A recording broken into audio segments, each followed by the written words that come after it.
Maybe good. No, not good. Could be better. Place over here. And okay. I think we are set. We will begin soon, of course, while we wait for everyone to join. We are here accompanied by Dad again. Don.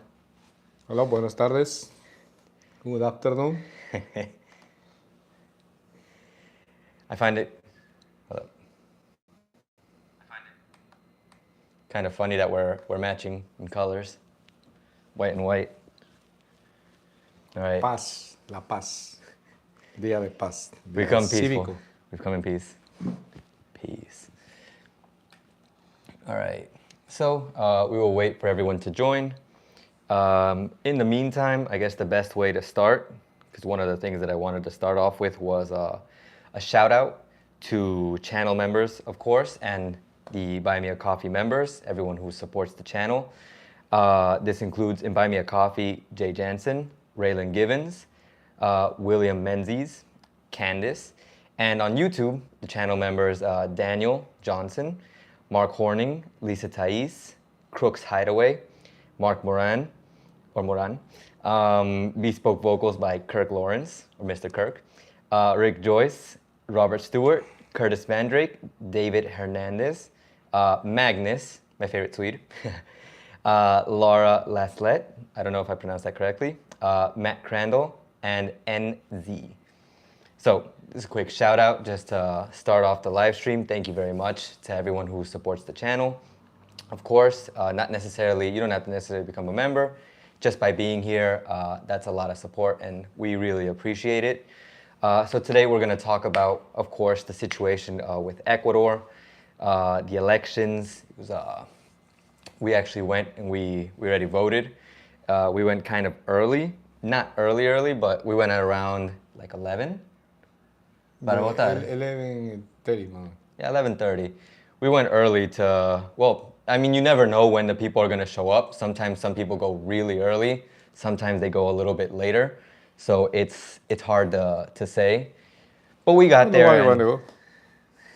But it was pretty empty. Para lo que pensé, it was pretty empty. So that's always a good thing. We got in, we got out really quickly. The only thing that slowed us down was probably me with my crutches, because obviously I had to go with my crutches.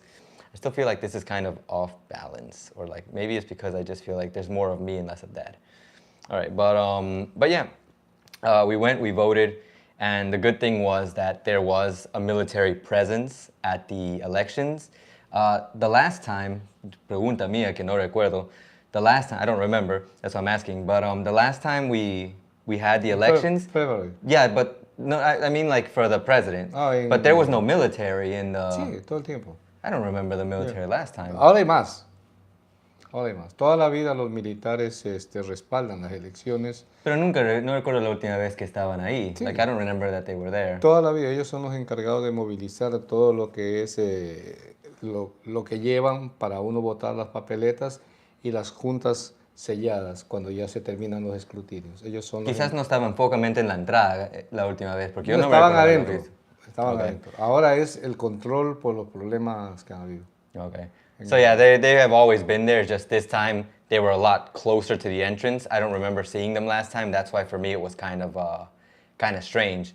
Not strange, good thing, good kind of strange, seeing them so close to the entrance. And at the very entrance, there was the police. I made a community post about that in the morning. You could see that there was the policeman at the entrance, and then when you got in, there was the two military officers who were standing there. Yo solo vi dos, ¿habían más?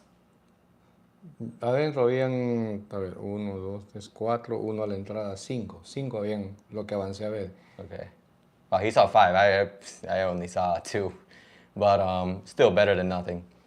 So that was what it looked like. It just, to me, and this is just speculation on my end, of course, if I didn't see a lot of people, and I don't know if that's because the turnout was small, if it was just the time that I went, if people are going to go later on in the day, if it's going to be spread out, but it kind of felt like there weren't a lot of people there. You can think that what you will, because it could just be that they're going later, like I said, or they went earlier. But my concern is that people aren't going to vote, whether this be due to fear or due to the fact that they don't think anything is going to change. But there are people who have that mentality, of course. Even I've thought, like, we vote, but what is the purpose if nothing changes or if things get worse? So it's kind of like, weird things. So yeah, let's go into the talking points for today. That was one of them, but like just to be more precise, the shout out, of course, like I said at the beginning, thank you to everyone, and hello to everyone who's joining. Hello, Jamie. Hola. Hola. Buenas. So the shout out and obviously the greetings. Hello.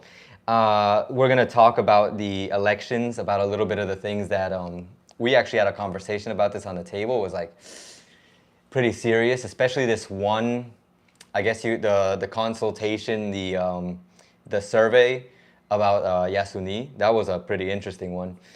And consequences of what could happen. I'll give my thoughts later on, of course, because after this, a little bit of Q&A. If anyone has questions, you can leave them in the chat. We'll answer them after we talk a little bit about what happened, what we think with the elections. Then, like I said, I'll give some of my thoughts and some of the things that I've been seeing happening in the country. And then at the end, I'll give some personal updates, some channel updates, including the situation with my cast, my foot, and some things that have been going on. So we'll start off. Like I said, leave any questions that you have in the chat.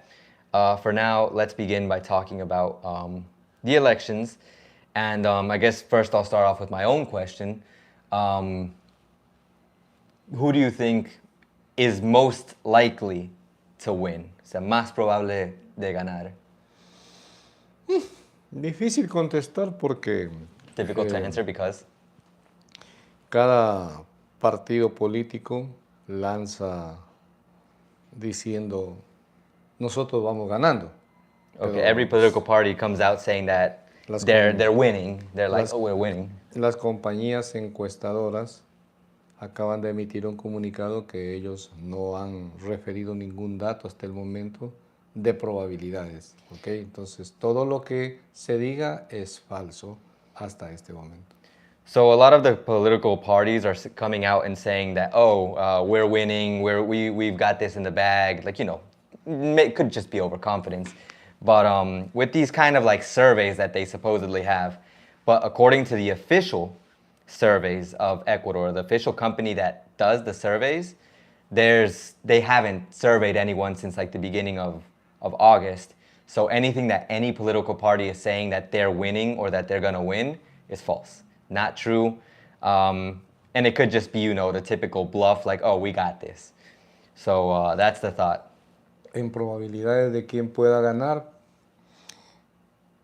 hay un sentimiento del pueblo, hay el dinero de otros rivales políticos que ejercen mucha presión económica por querer ganar las elecciones.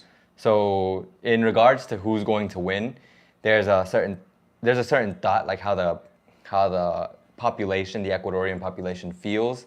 Obviously what the political parties are pumping into the campaign. Pero es muy difícil hoy en día que un candidato, el que quiera que gane o el que quiera ganar, pueda hacer una buena presidencia en 18 meses. So regardless of who wins or who he wants to win, it's very difficult for any president who gets into office right now to make any substantial change in the short time that they have. This is something that I did want to talk about later on when I give my thoughts, because I'm in the same thought as him, like I think the same thing. But I'll go into my details later. Right now, got to take advantage because he's on limited time. He's got to go later on. Entonces, cada periodo presidencial necesita una transición de mínimo 18 meses para poder establecer su propio gabinete, sus propios delineamientos con cuáles van a regir un Estado. Estamos dentro de un Estado roto, inseguridad, problema político, económico, ambiental, entonces sanitario. Entonces hay muchas aristas en el ámbito hoy en día que cualquier persona que llegue les va a ser muy difícil gobernar durante 18 meses. Estructurar un gobierno que funcione, siquiera te venga 5 años. O sea, la transición, 18 meses más 4 años en un continuo. All right, so there's a lot to process here, but basically, every transition between one president to the next normally takes around, like he's saying, 18 months for them to actually like get into office. Like not like, oh, it's gonna take 18 months before the president gets in there, but like till they actually establish their presence and get everything in order the way that they want to get it in order. Like if you're a president, you need to like come in and like take your time to organize things the way you want them to be. It's like moving into a new house. You don't just go in and, oh, the house is perfectly modeled the way you want it to be, unless you bought it beforehand. No, you got to bring in your furniture, bring in your appliances, customize it the way that you want it to be. So it's pretty much like that. And right now, there's going to be and well, in general, he says like there's for a president to come in and change a country that's a broken country. It's like economically we've got problems, politically we've got problems. So for socially we've got problems, and health-wise as well. So in order for someone to come in and change and fix all of that, it's not just going to take the 18 months that the president is going to take to establish the situation or his personalization of the presidency, but it's going to take years for that to change. And first, hello, Tom. I will read your comments in a bit. Just wanted to say hi. Entonces, como un ciudadano normal, todos tenemos expectativas, todos teníamos nuestros candidatos, el voto es secreto, ¿no? Pero nosotros somos muy sentimentales aquí en nuestros países latinoamericanos, entonces tengo la plena seguridad de que hay una sorpresa hoy día en estas elecciones.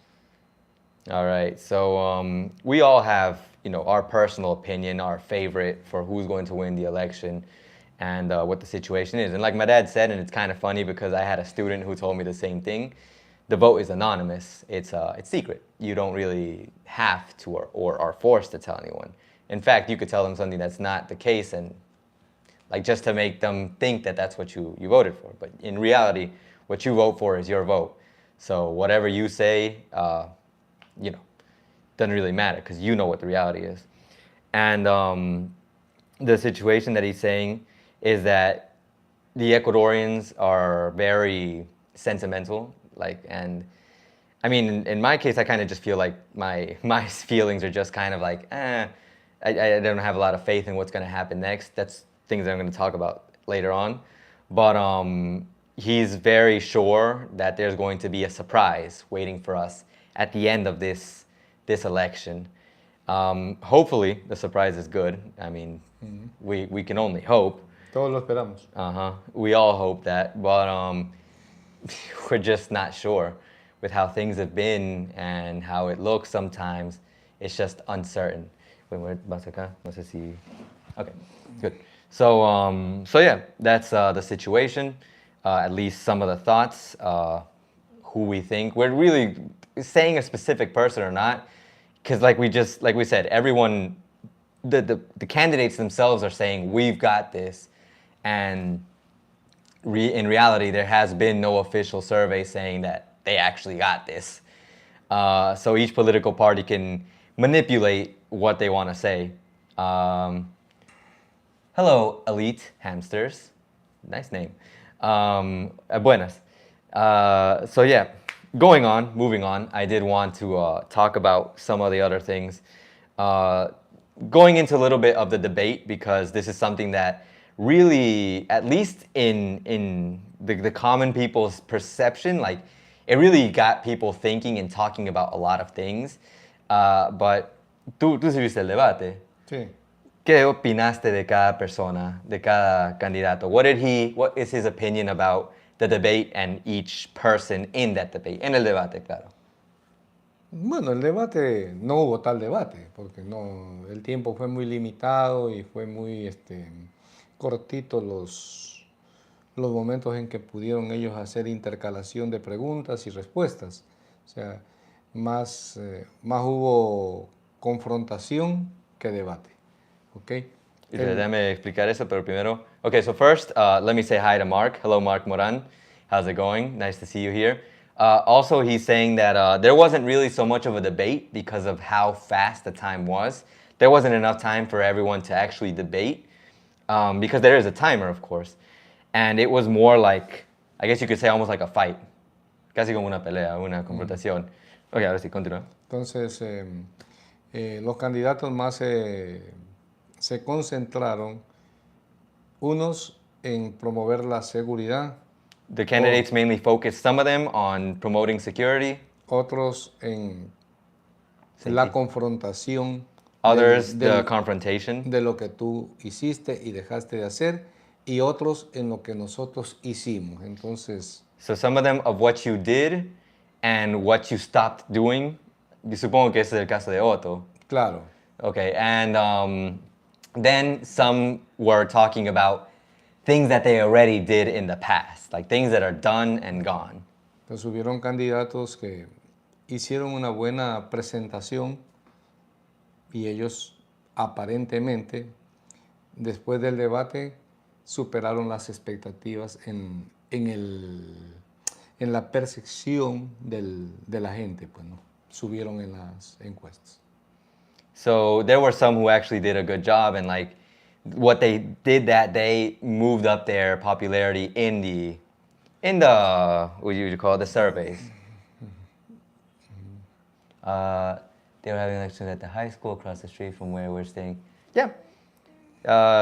We were actually, if you saw the picture in the community post, one of the election places is actually, the place that we were at was actually a school.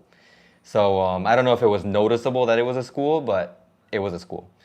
Según tu opinión en lo que es, lo que dijeron cada candidato, ¿quién habló mejor? ¿Quién dio la mejor presentación? Who gave the best presentation in the debate? Para mí, la mejor presentación entre los que estaban esa noche fue la del chico Daniel Noboa. ¿Ya? Noboa fue el que dio mejor. Y el mejor proyecto de gobierno es del que no estuvo presente, del candidato que asesinaron. So that night, the people who were present, the one who gave the best presentation was Noboa, and the one who has the best plan is the one who's not there anymore, Villavicencio. May he rest in peace and his family be okay. En la anterior, en vivo que tuvimos, yo hice una observación acerca de las futuras elecciones y cuando alguien preguntó en el canal y me dijo, ¿quién usted puede? Y yo lo puse a Fernando Villavicencio.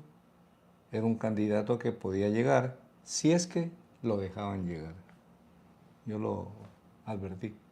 So my dad's almost like saying he predicted the future. No, not predicted the future, but if anyone was on the last live stream that we were here together, my dad, someone asked him, who do you think is the best option for president? And my dad, he actually said that it was Villavicencio, the person who was assassinated. And if they let him reach, office, he was going to have the best plan, in his opinion, of course. And, well, look at what happened. Apparently, everyone or someone thought the same thing and really did not want to see him making office. Really quick, say hi to Hello Nick. I will check your question out in a bit. That's actually a good question to answer now. Davey, hello. I'm in Quito.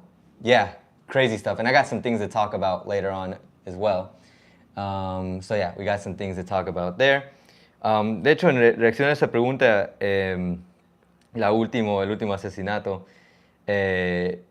¿cuál fue tu reacción cuando escuchaste acerca del asesinato de Villavicencio y cuál fue el atmósfera, el ambiente del país después? Tristeza. El Sadness. ambiente de tristeza. Sadness. Y mi pensamiento fue eso, que él, por decir la verdad, por confrontar y exponer su sentimiento natural de libertad y de poder tratar de cambiar algo que viene roto hace tiempo, una corrupción brutal que hay a nivel de institucional, ahí están las consecuencias. So the general feeling, his and the one that we saw in the environment, was of sadness. Of course, I mean, I hope no one takes the losing of any life as something like not a big deal. It is a big deal. And he was very sad about the whole situation. And it's even more sad because I think this is one of the things that I talked about in my Accepting Ecuador's Reality, but something that I mention a lot is that for expressing your thoughts, for expressing the desire to remove corruption from the system, to make the system better, this is what happened. This is the results.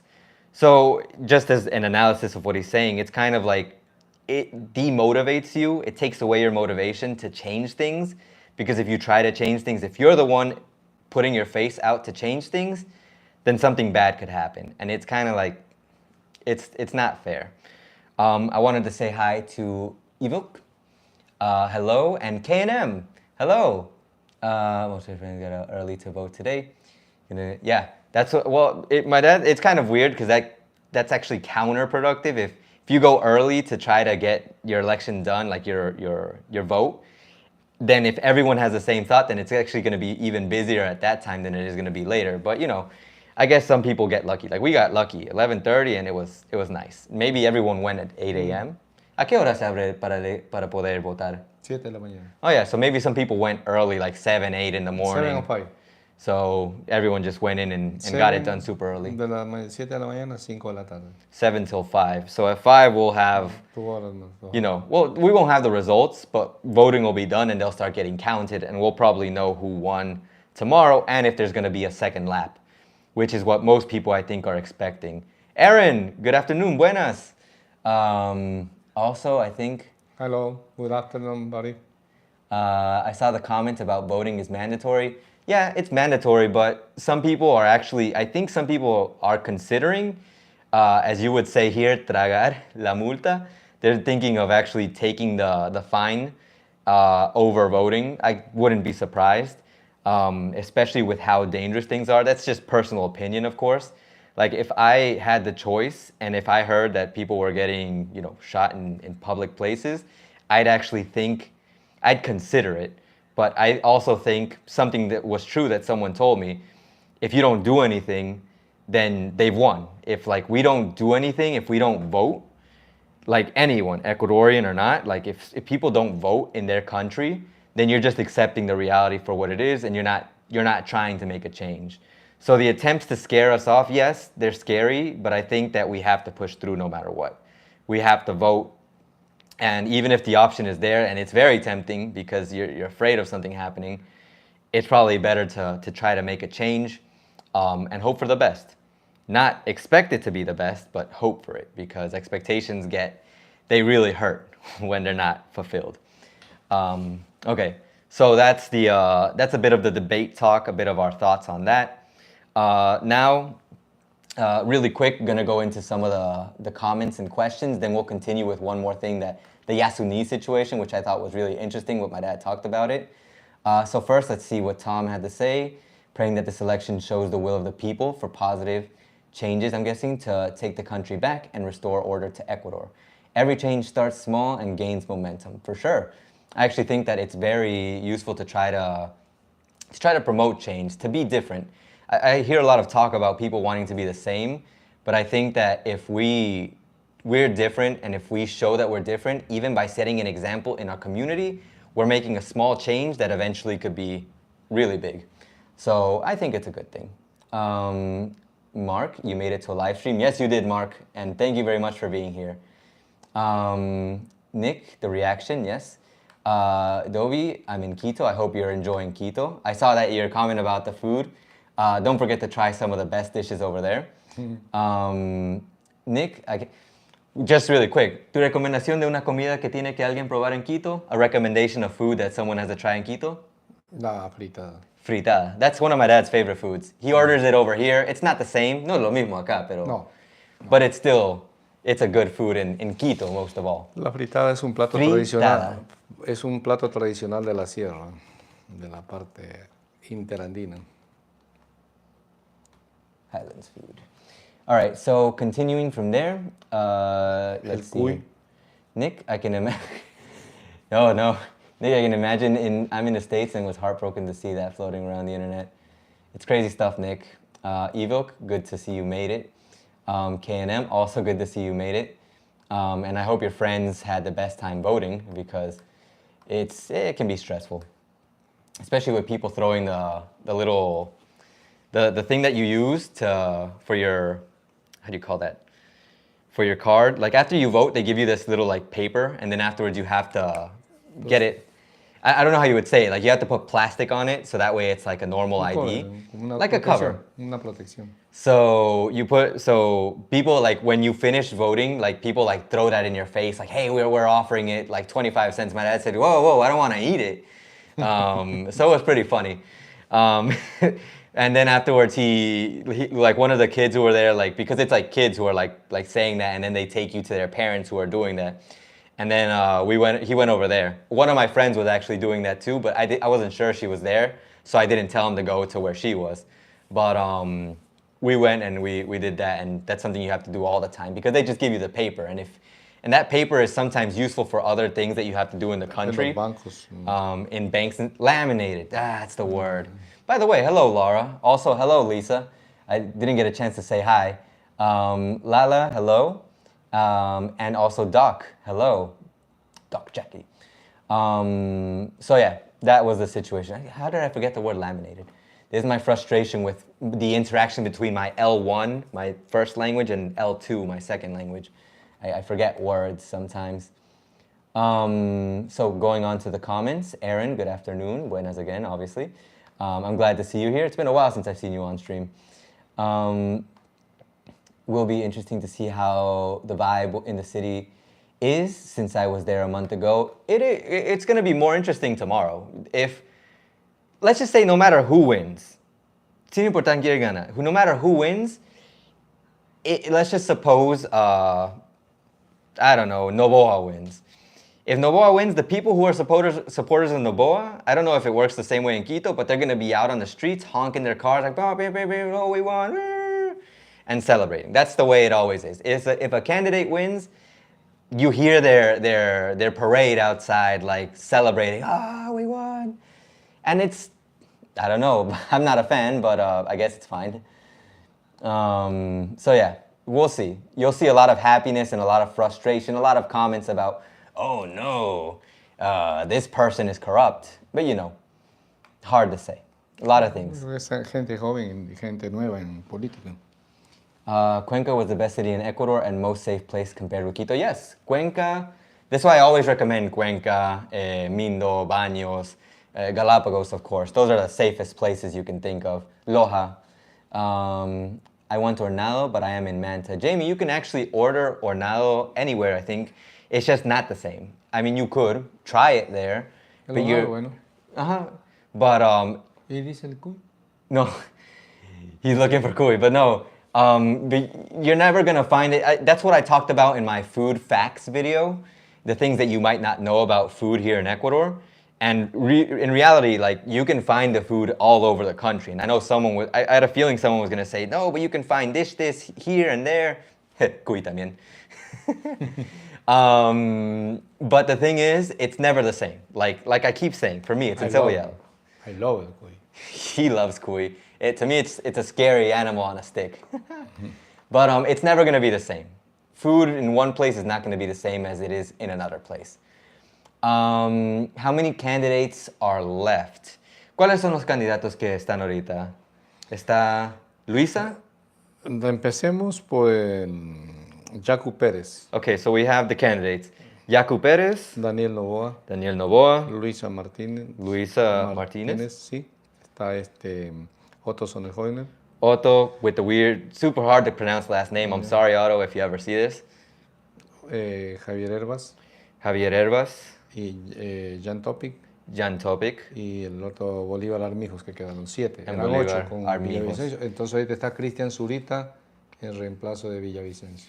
In theory, to answer that question, Doc, there are still 8 candidates, but it's no longer Villavicencio who's there, but his, I think you would say, second in command, who's taking over the place for him right now. So yeah, those are the candidates. There are 8. Just right now, the most public ones are the 7 that are still alive. I'm not saying that as a joke. I'm just saying that as the reality. So let's see here. The comment about laminated. Once again, Laura, thank you for that correction. Brain is gone. Is any candidate talking about vacunas? I would suppose Jean Topic, because he's the one who's like most for security. Incluye dentro de lo que es la seguridad. It's just included inside the whole security Plan de proposal. seguridad que tiene cada candidato. Every candidate has a security plan, but let's just say that I mentioned Jan Topic because he's the one who is most promoting the security. Living, loving abroad. I hope Steve and LaShawn, both of you are there. Hello. And here's Dad, of course. Hello. You know what? I'm going to summon the powerful Don Shader. Let's see if he's not busy and if he can make it to the stream. Maybe Stella can make it too. In the meantime, check out another question. My recommendation for food in Quito, a restaurant called Los Secos de la Abuela, located on Fray Gaspar de Carvajal, not far from La Isla, for whoever is interested. Yes. Seco is one of the foods that Living Loving Abroad really enjoyed. Seco de pollo y seco de chivo. Seco de pollo and seco de chivo are the ones that my dad thinks of the most. All right, Steve, no worries. But hold up, let me summon Don. Let me try to summon Don. Let's see here. Hey, brother. I'm live on YouTube if you've got time to join. Let's see if he decides to join us or if he's got time. He's a busy guy. Let's see here. Going on to some of the questions. Same celebration in Puerto Rico. Wouldn't be surprised. Seemed to be a very Latin thing. I don't know if in the States people go out and celebrate with a whole bunch of honking. Natalia Armijos. Muchos saludos desde Cuenca. Un abrazo grande. A big hug to you too. Hello, sobrina. Un gusto. Natalia's one of our family members, by the way, from Cuenca. So, you know, hope you're doing well. Espero que todo esté bien. So let's see here. Going on, there was another question from Davey. Is frontera really dangerous, like the Colombian border? ¿Está peligroso la frontera para Colombia? ¿Cuál frontera? Which, Hay la frontera norte, la de Quito y la de Esmeraldas, son las más peligrosas. Entonces, the one in Quito and the one in Esmeraldas are the most dangerous ones. Claro, la de Esmeraldas es la más peligrosa porque por ahí entra todo lo que es el narcotráfico. In the one in Esmeraldas where all the narco Ahí se trafica comes lo in. que es droga, armas y tráfico de personas. En cambio, en la frontera de acá de la Ipiales, la que pasan a esta parte, es la Ipiales, pues, ¿no? Ahí en cambio el contrabando es al menudeo, no como en Esmeraldas. Menudeo significa en cantidades más pequeñas, porque por terrestre, en cambio acá en Esmeraldas es por mar. So Esmeralda is more from the sea, while and the other ones is more like on land. And apparently, well, there is a difference in danger, but more like in quantity. None of them are exactly safe, per se, but some of them are safer than the others, I guess would be the best. A tal punto que la provincia o el estado más complicado hoy en día en el Ecuador es Esmeraldas. Right now, Esmeraldas is very complicated because of the whole situation. Well, I already knew the situation in Esmeraldas, not the detailed situation. I just know it's dangerous to go to Esmeraldas. I remember he was talking about it, que quemaron un bus allá, ¿verdad? Varios buses. They burned a bunch of buses over in Esmeraldas. We're talking about a few weeks, maybe a month ago, but it was crazy stuff. No entiendo por qué es una provincia tan pobre siendo tan rica en tantas cosas. Y ahí está la única refinería del Ecuador. O sea, la única... No entiendo, no se entiende por qué tanta pobreza en una provincia que prácticamente fue la precursora de lo que es la era petrolera en el Ecuador. He doesn't understand why Esmeraldas is so poor, since they're like the precursor of what is the refining oil in Ecuador. They have the refinery, so it's so weird that they're so poor. I would just attribute it to, you know, criminals and such, but like I don't think I can just say a whole province is bad just because of some criminals. I'm not sure either. Ask me Todo and I'd es be very confused. dirigencial y político a la larga. It's all political. True, everything we talked about earlier was political too. Laura, are the Indigenous Party universal or really just Indigenous people supporting, or is it more rural communities?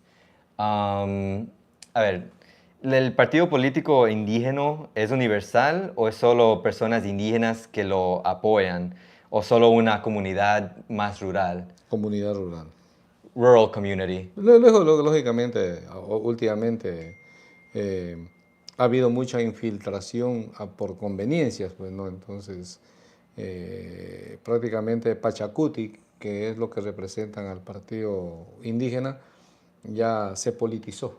Entonces, cuando se politizó, perdió la identidad. Okay. Un segundo. Have a great flight, Mark. I just saw your comment. Thank you for being able to join. Hopefully you can catch the replay. But he was saying that basically there are some people who have joined out of, interest. Like they have something to gain from this.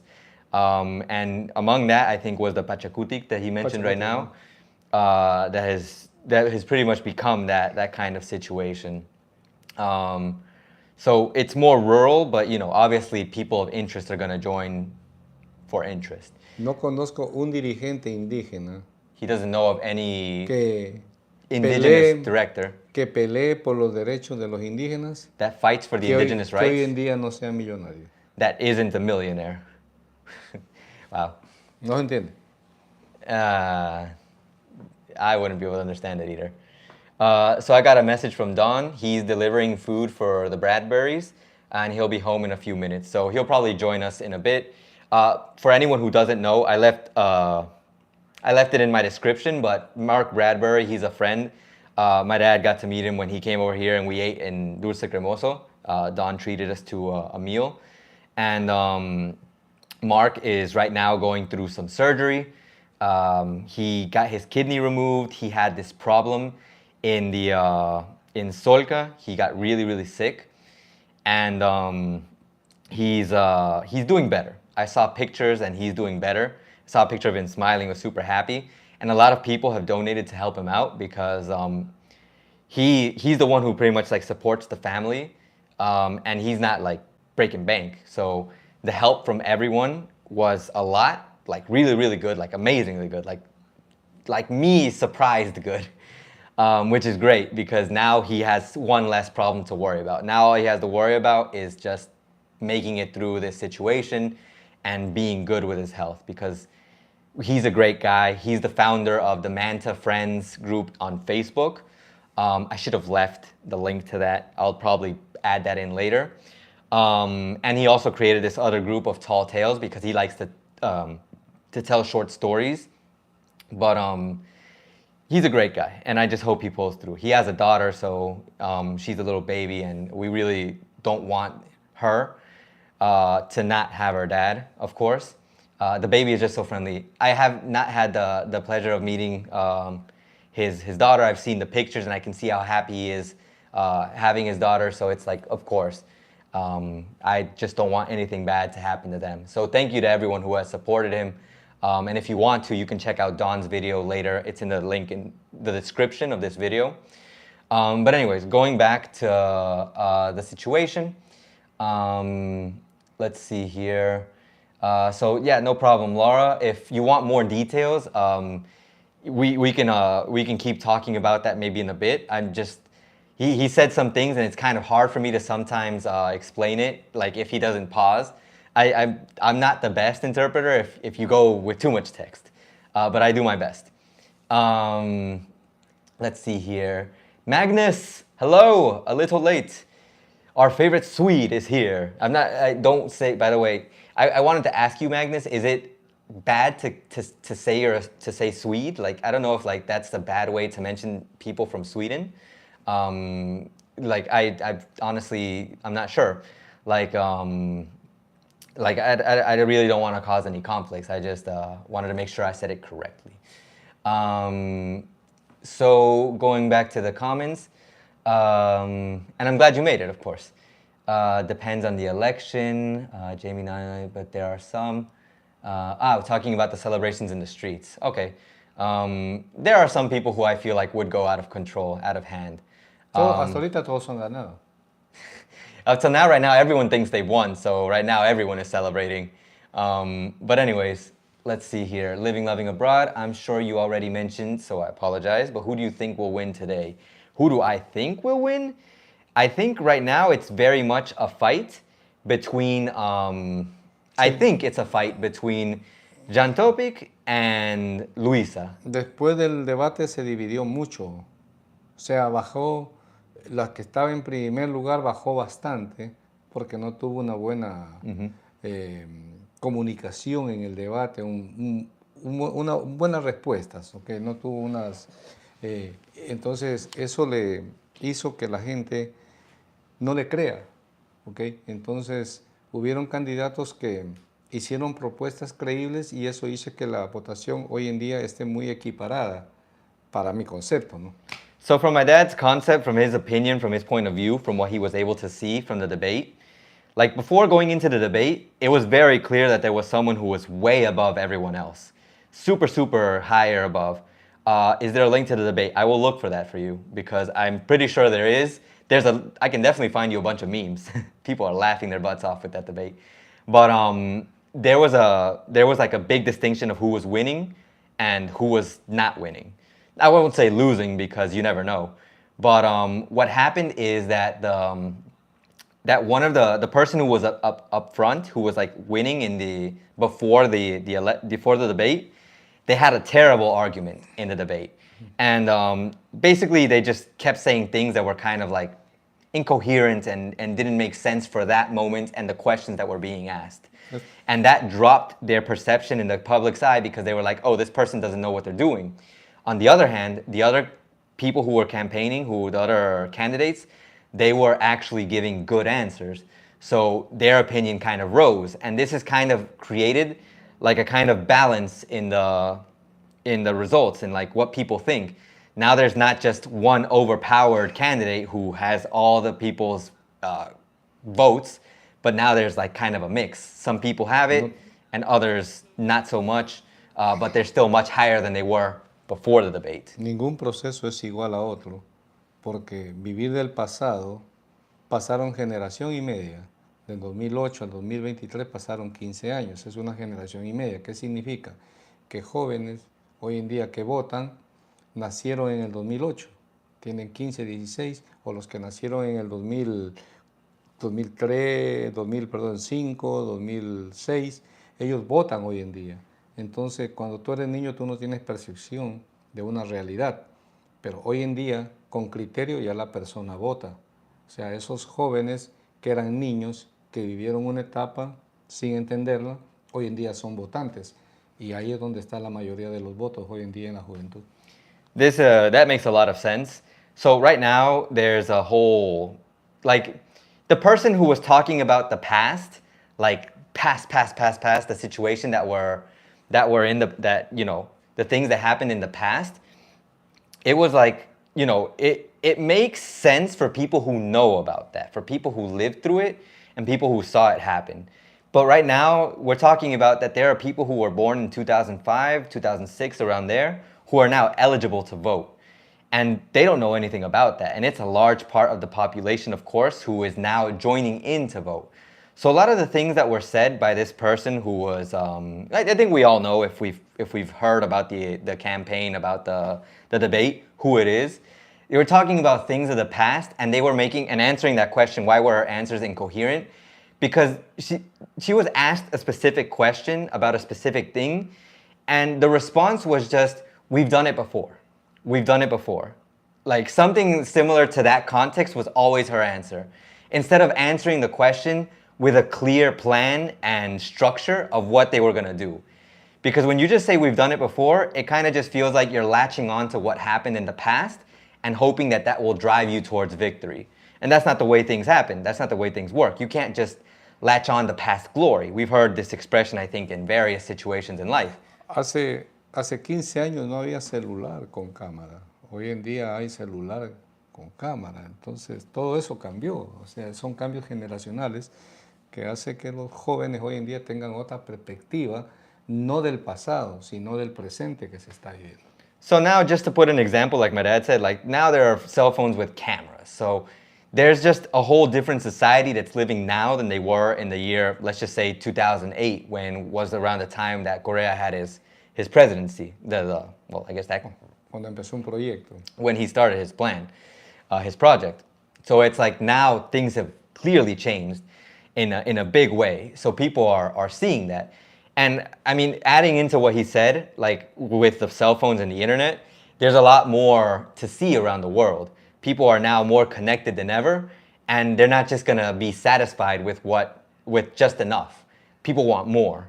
And saying that you just wanna bring back the past is not enough. Even if the past was very good, like I'm seeing the comments from Iroman. By the way, hello Iroman, and hello Daniel, and hello Papicho, Pachanga. Interesting name. But like living in the past isn't the solution. There's a lot of good things in the past, of course, obviously. Not gonna lie that like the situation in the country was definitely much safer than it was before. But now, things are not as safe. But we can't just keep saying we're gonna do things like before and make it just like now, you know? It's a difficult thing to explain. I'll probably go more into detail when I give my thoughts because right now I'm just kind of like trying to get what my dad said. I'm like seeing a lot of the comments. By the way, thank you, Daniel, for gifting that membership. Really appreciate it. I'm gonna go back to some of the comments. Let's see here. So really, we don't know who exactly is going to win, and we can have our thoughts based on what we've heard. Like if we just go by what we've heard, like if I go by what I've heard, it's either Luisa or it's Jan Topic. That's the only two people who I've heard the most, and maybe Novoa. Everyone else was just no, not even close.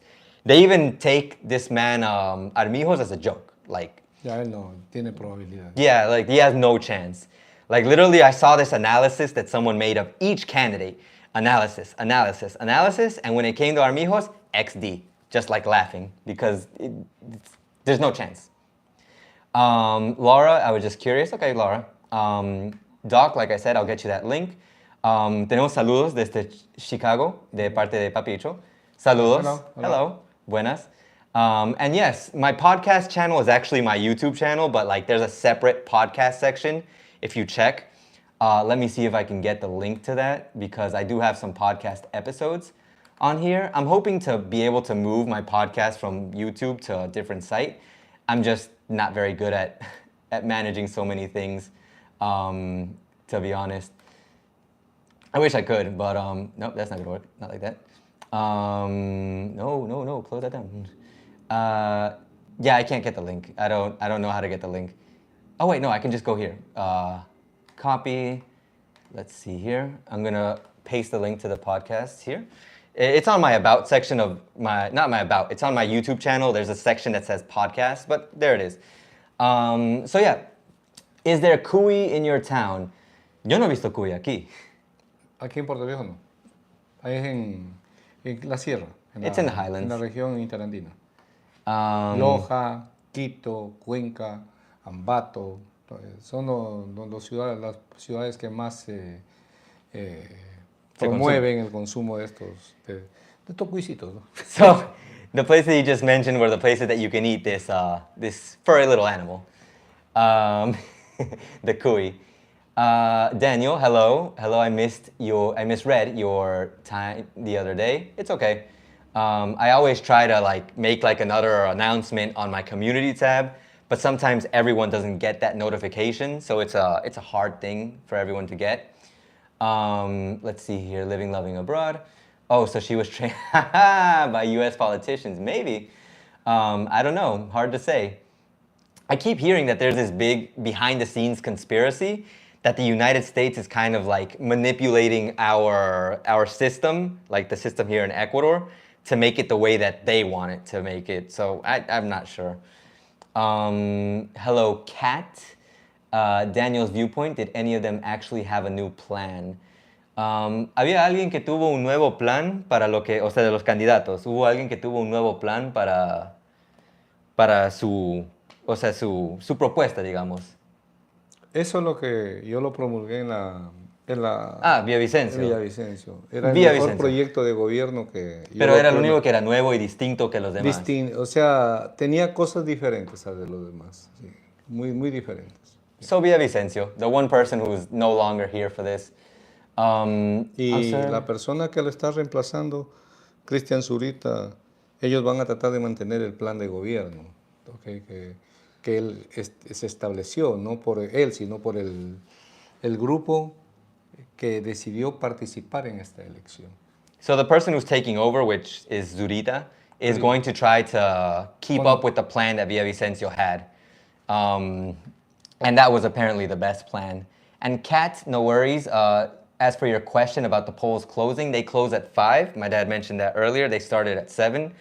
And to announce the winner, I actually talked about this with Lewis. And it's more than likely that, by the way, shout out to Lewis at Build Up Tours. It's more than likely that we're going to have the results either late today or sometime tomorrow. No, no, ya a las 7 ya se sabe quién ganó. My dad says at 7. De la presidencia, 7. Pero yo escuché que no iba a haber un conteo rápido esta vez, o sea... No, no lo va a haber, pero ya después las encuestadoras ya promulgan ya. Okay. So we'll have an idea by the end of today. 7, 8 de la noche ya uno ya más o menos tiene una idea quién va a la segunda vuelta o hay un solo ganador. 7 or 8 o'clock. Keep your fingers crossed. Aaron, your politician sounds as great as ours. Man, I just wish that weren't the case. Moto, thank you for keeping us posted. You're so very welcome. I hope that anything and everything we say helps. By the way, Daniel, again, thank you for gifting that membership to Sharky. By the way, hello, Sharky. She was pointing to her experience as opposed to the rest of the candidates. I don't want to spark a debate or an argument about this situation. Honestly, my opinion is just whoever takes office, do a good job. I don't care what list they're in, as long as they do a good job and they don't promote more corruption, I'm fine with it. But these are just the things that I'm telling you that I've heard, I've seen. I'll give my personal thoughts without going into fighting mode a little bit later on. Anoche en el local, un cliente me preguntó, ¿cómo se vive una dictadura?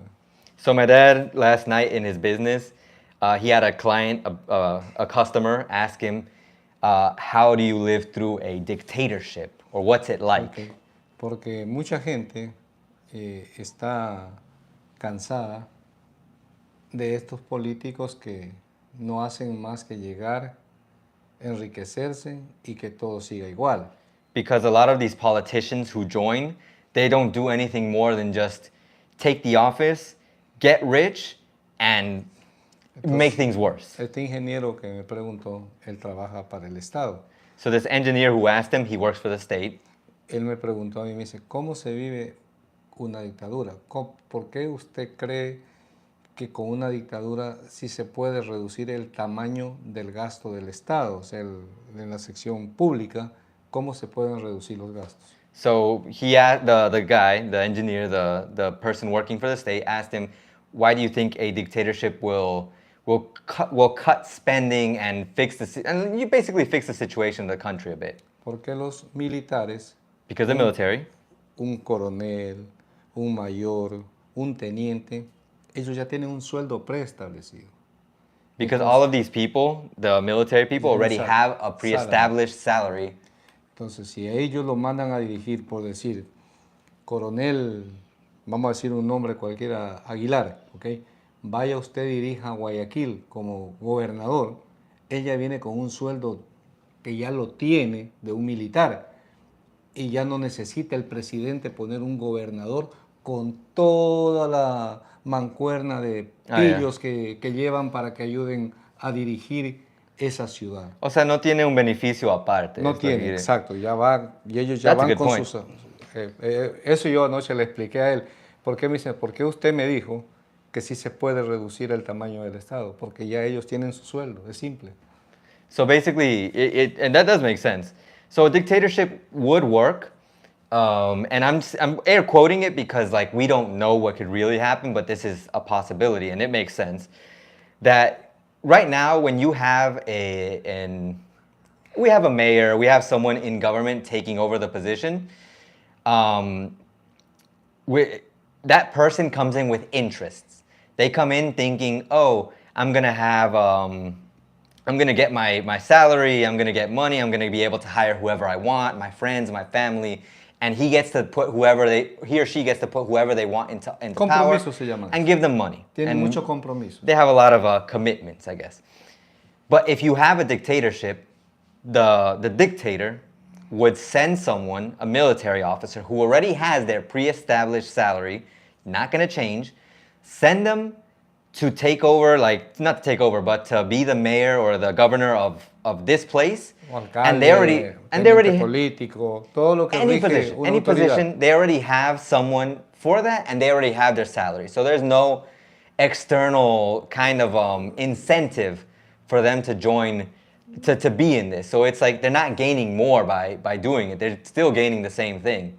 So, and that's kind of the root of corruption. Like that's why I get it, and that's why it sounds really cool. Cool in the sense that it makes sense. That right now, a lot of the politicians who are in office, it's because they had friends or family who got them in. They have no skills, no reason to be there, but they're there. And those connections are making it so they're not running things the way they should run them. They're just there for the money. And with someone who comes in, like I said, like my dad said, as a dictator, and just to like kind of set things straight, like just putting military people there to take command, they wouldn't have that kind of incentive. They just have to work. Like you just keep doing your job. Just now, instead of being out on the field, like, you know, protecting the country, now you protect the city that we're making you protect. Pretty much the way you could like summarize that. It makes sense, at least from that perspective. We don't know, we're like, some people know what dictatorships are like in other countries, and you might say, no, but dictatorships are bad because of this or that. But with the situation the country's going through, a veces es un mal necesario. it's a necessary evil, like my dad said. And I had a feeling he was going to say that. So going back to the comments. Volver al pasado en ciertas cosas, lo que era el acuartelamiento obligatorio, el respeto que había antes a los símbolos patrios, la hora cívica que era normal los días lunes en las escuelas y colegios. O sea, todo eso se perdió. Todo eso se perdió. O sea, no puede ser que la evolución haya sido para unas cosas para bien y en la parte principal, en lo moral y social, se haya ido para atrás. So like he's saying, there's a lot of things that have been lost with progress, and not necessarily for the better of situation. Like good things have been lost. Like he's saying, respect towards some of the patriotic symbols that we have here. So it's baffling for him that some things have been gained, like good things, but good things have also been lost. And that's not the way progress should work. Hoy en día uno le da un consejo a un joven y el joven dice, ya lo sé. He says nowadays you give advice to a young person and the young person says, I already know. Pero lo sabe, pero no lo ha vivido. They know it, but they haven't lived through it. Ese es mi concepto. That's his concept. And I do agree. I'm not the oldest person around, but like I've talked to my students and they seem to think they know much more than me sometimes. Sometimes. A lot of the times they're very respectful and I love that, but sometimes not so much. Don't go to high schools if you want respect. So K&M, I agree. If I was mandated to vote, I don't know who to vote for. It's, even with information, it depends who's feeding you the information. This is just my opinion. But if I'm a supporter of, let's just say, Herva, since he's not one of the most popular options, let's just suppose I were his supporter. If I talk to you, K&M, about what I think about this person, and you hear me and I'm spinning it in such a positive light, of course you're gonna think, damn, that's the best choice. I'm gonna vote for him. But what if what I said was fudged a little bit and the reality is something else, and if there's a better candidate out there? But you listen to me because I gave you the information first. This is an information-based society, and this is something I saw about the internet. I'm gonna go on a bit of a tangent, but the fact that, and it was something that I actually saw, sometimes content creators have to make videos and they have to put out information fast. It doesn't have to be good. It just has to be fast because it's very surprising. Like when the situation happened with the mayor, I put that out fast, but I took my time to edit it and make sure that what I said was coherent and nice, like very well done. But there are people who would just put it out there just because they want to be the first one to give you the information so that you listen to them. And content creators talk about this. Sometimes it's not the quality, it's the quantity. The more information you put out there, the faster your information gets out to people and the more people who latch on to what you're saying. So don't just hear what people are saying just because they want to say it and because they were the first ones to say it. Try to look for quality information. People who are actually living in the situation, living through what's happening, and talking to people who know about it. Not just the first person who was like, yeah, this and that, you know, just a bit of a tangent I wanted to go on right there. Something that I heard about YouTube and about, you know, giving out information, and I thought might, you know, give you some thoughts on that. Magnus, oh yeah, by the way, Magnus, so we can call you a Swede. We have done it before. I always have a saying that goes, if you do what you always done, you will get what you always got. Welcome to Ecuador, voting for the same thing, same people over and over. Living, loving abroad, no cuy on the coast. Tastes great, by the way. I have not tried it yet, but I'm pretty sure I'm gonna foam at the mouth at the moment that I try it. Gonna be passed out for like half an hour and wonder why. Lisa Thais, oh, that's a good link, actually. Lisa, thank you for reminding me. Louis from Build Dev Tours, he live streamed the debate and he gave his thoughts. One day when I have a computer that's actually worth it, I'll probably not do the live streams on my phone. I'll do them from the computer so that at the same time when I'm talking about a topic, I can pull up the information and show you on screen. When I have a decent computer for that. Right now I have this laptop that is like a toaster, and if I do anything more than it already does, it's probably gonna burn. So basically, that's a good thing. That's a good way to look at the debate, to watch the debate and translate what was happening and also see his thoughts.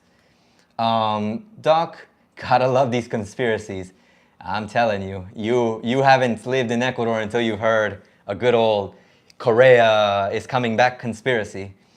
Lisa, watching the debates, did you feel that any of the candidates offered true substance and solutions to the security issue? This goes in to what I talked about, like not what I talked about, what I will talk about, my personal opinion, and I don't think I told my dad, but para que escuches también.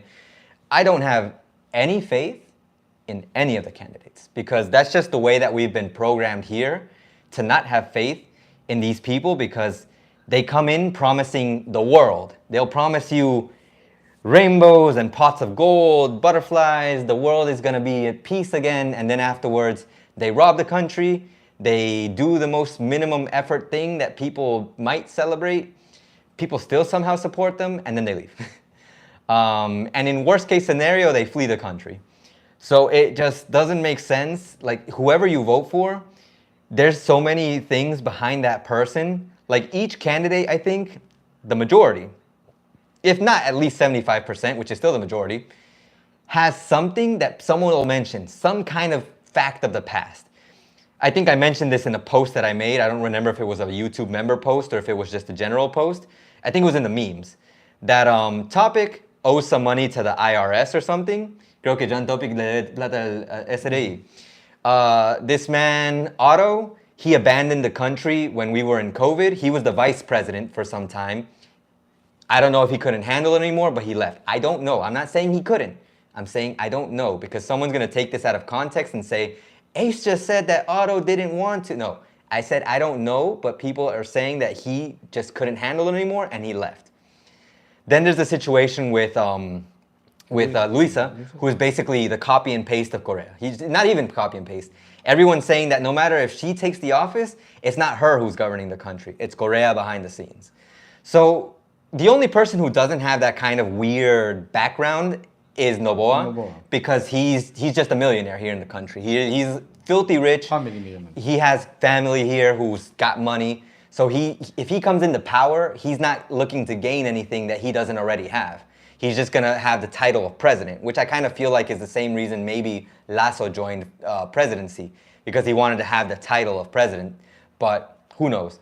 Maybe he did want to make changes and he just was held back by Congress. But like I said, with Noboa, he's like the only one who like doesn't have like that kind of background. So it's just that, like, there's no one who I can really say is like the perfect person or the one that is actually offering a viable solution. Everyone says Jan Topic is the best solution for security, which we need right now, because he used to be a military person. He used to be in some kind of military, I think in France, and he has experience and he has the cojones to stand up to the criminals and outwardly speak about fixing corruption. But otra de mis opiniones, but another one of my opinions is the fact that I find it weird. And this is conspiracy theory, by the way, because it's not a fact. It's just what I've thought of based on the situation. I find it weird that Villavicencio, the person who talked about corruption and getting rid of corruption and fixing things for the country in terms of corruption, was killed. Okay. Ayer lo amenazaron de muerte a Cristian Zurita, ya, al nuevo candidato. And Zurita is also now being, targeted. They're targeting these guys, right? These candidates. But why didn't they, and I'm not saying I want this to happen, but why didn't they kill Jan Topic? Jan Topic, who is so openly talking about changing corruption, about getting rid of the delinquents, the criminals, who's like putting his face out there saying, I'm going to get rid of all the crime. Why haven't they targeted him? Does he have connections to corruption? I don't know. I can't say, because that's not what I know. That's what I think, and I find weird. You target the person who came out and spoke about corruption like instantly. But what about Jan Topic, who is every day, all of his campaigns, talking about getting rid of corruption? I find it weird. It's good because hopefully he survives, but I find it weird. Una cosa más, lo del Yasuní, para que les digas. So before my dad leaves, because he's going to go, I'm going to stop the Q&A, but I'll continue after. I want him to explain the situation with the Yasuní, because part of the encuestas, the surveys that we had, part of the things, the papers that they gave us, there was one that said, are you in agreement with the government keeping the oil, the petrol, that is known as Block 43, indefinitely under, no sé qué subsuelo, pero... Tierra. Underground. Underground. I thought it was, no, it's pensé que era subsidio. No, yeah, subsuelo is underground. So basically, do you agree with the government not taking out oil? And a lot of people can misinterpret the question because the way that it was written makes you confused if you don't read it more than once. I'll explain that later. But right now, he had an opinion about that I think was just spot on, really important, that you need to know. Mi opinión personal es que yo voté por el no.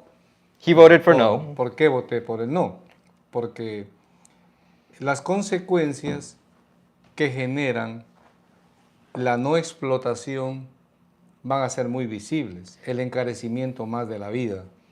Basically, well, first, to start off, he voted no because the consequences that are going to be had from not mining, from not removing the oil from Yasuní are going to be very noticeable. O sea, que sí se ha explotado, ¿no? Esa es la pregunta es medio capciosa. Entonces, ¿por qué analizo esto? Porque al Estado, solamente por la explotación del bloque 43, en el Yasuní le dejaría de ingresar $1.500 millones anuales a las arcas del Estado por la venta del petróleo. Okay?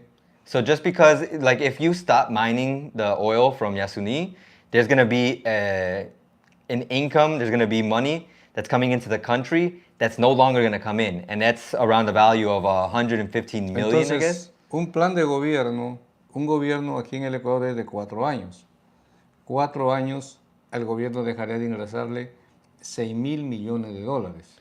So since the government here, like, you know, when a president takes the office is 4 years, that would be 4 years where they're not getting that income. They're not getting that source of money. And that would equal up to over like $600 million.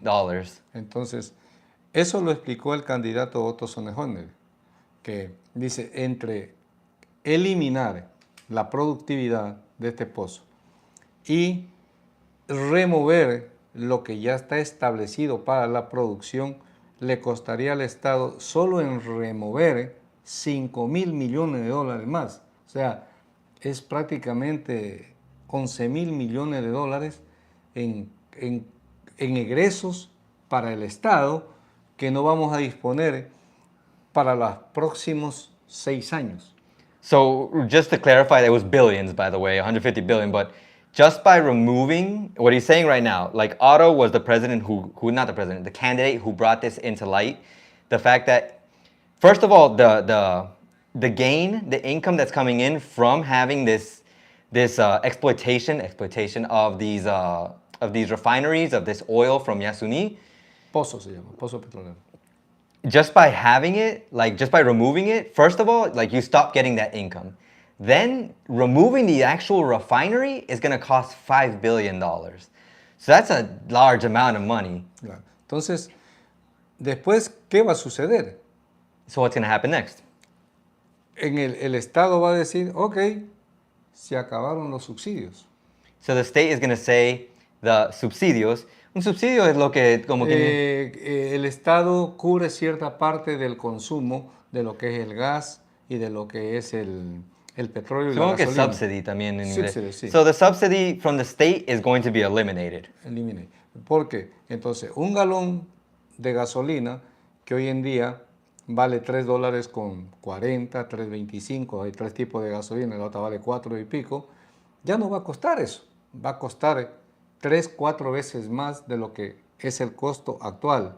Un cilindro de una pompa de gas que hoy en día vale $1.75 en el depósito, va a costar $20. So just to give light to what he's saying right now. So first of all, looking at the price of gas, right now gas per gallon is around $3.40, $3.50, depending on where you buy it and depending on which one you buy. The one from the country, Ecupetro, I don't know what it's called, but it's the cheap one. And then there's the super. And that one costs like $4. The price of it is going to go up from $3 to probably like almost $12. So it's going to multiply by 4. And the same thing with the gas that you get, the propane tanks, cocinar. the gas tanks that you use typically to cook or for things around the house that you might need it for. Right now they sell it for like $1.50. $1.75. $1.75. And if they get rid of this subsidy, like because they stop mining the oil from Yasuni, it's going to go up to like $20. No es exactamente por el Yasuní, sino por la falta de recursos. Due to the lack of resources. Por lo que no va a tener cómo subsidiar, porque tiene que pagar las penalidades, porque no le puedo vender esos barriles de petróleo que ya están vendidos a 10, 20 años. Entonces, there's a lot of things that have already, there's going to be a lot of penalties that are going to have to be paid for. Like when you make a decision, this goes into when you make a decision, you have to think about a lot of things before you make that decision. So before making the decision, like think about who it's going to affect. First, looking at this whole situation with the gas, that's one thing. That's how it's going to affect all of us. But what about the people? Eso también fue lo que hablaste. What about the people who are already working in these refineries? Yeah. You got to get rid of them. And they're not just, they have contracts. He's also talking about the gas that you've already sold to other countries, the oil, the petrol you've already sold to other countries for 10 years, not just for now. Like you have a contract with them. Por 30 años ya Even up tienen. to like 30 years, we can't sell you it anymore. So what's going to happen? The country's going to pay a bunch of penalties, and it's just going to, and who's going to pay the consequences of these penalties? El pueblo. En el encarecimiento de todo. Porque When se van a everything acabar becomes more los expensive. subsidios, se Because there's acaba. going to be no subsidy. Así es, eso es. Entonces, y eso es lo que a mucha gente no analiza. Claro, el ambiente, nosotros somos un país de 18 millones de habitantes, el Yasuní es, dicen, y la Amazonía es el pulmón del mundo, pero hay países como la India y como China que tienen prácticamente la mitad de la población mundial y la cantidad de contaminación que hay en el mundo. O So basically, we have Yasuni and we have the Amazon, which is like the lungs of the earth, and we have like around 18 million inhabitants here, and we're like it's like being criticized for that when you have countries like India and China that have like half the world's population, and they're just up to the ears with like contamination, like insane amounts of contamination. Esa es mi opinión personal, ¿no? That's his opinion. So that was just something that I thought was interesting to share. Obviously, so he has to go because he's gonna get ready All right, to guys. go to work. Thank you very much. I see you next time, okay? Okay. Man, you.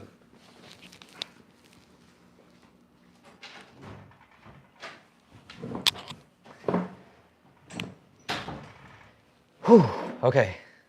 So we kind of left off at a very dark point because, like he was saying, there's a lot of things that come into play with this whole situation of removing. The positives are obviously saving the earth, saving the planet, because because of course there's just you want to preserve the environment. Like I get, like I'm not like environmentalist to die, like super next level, but I know that the environment is in trouble.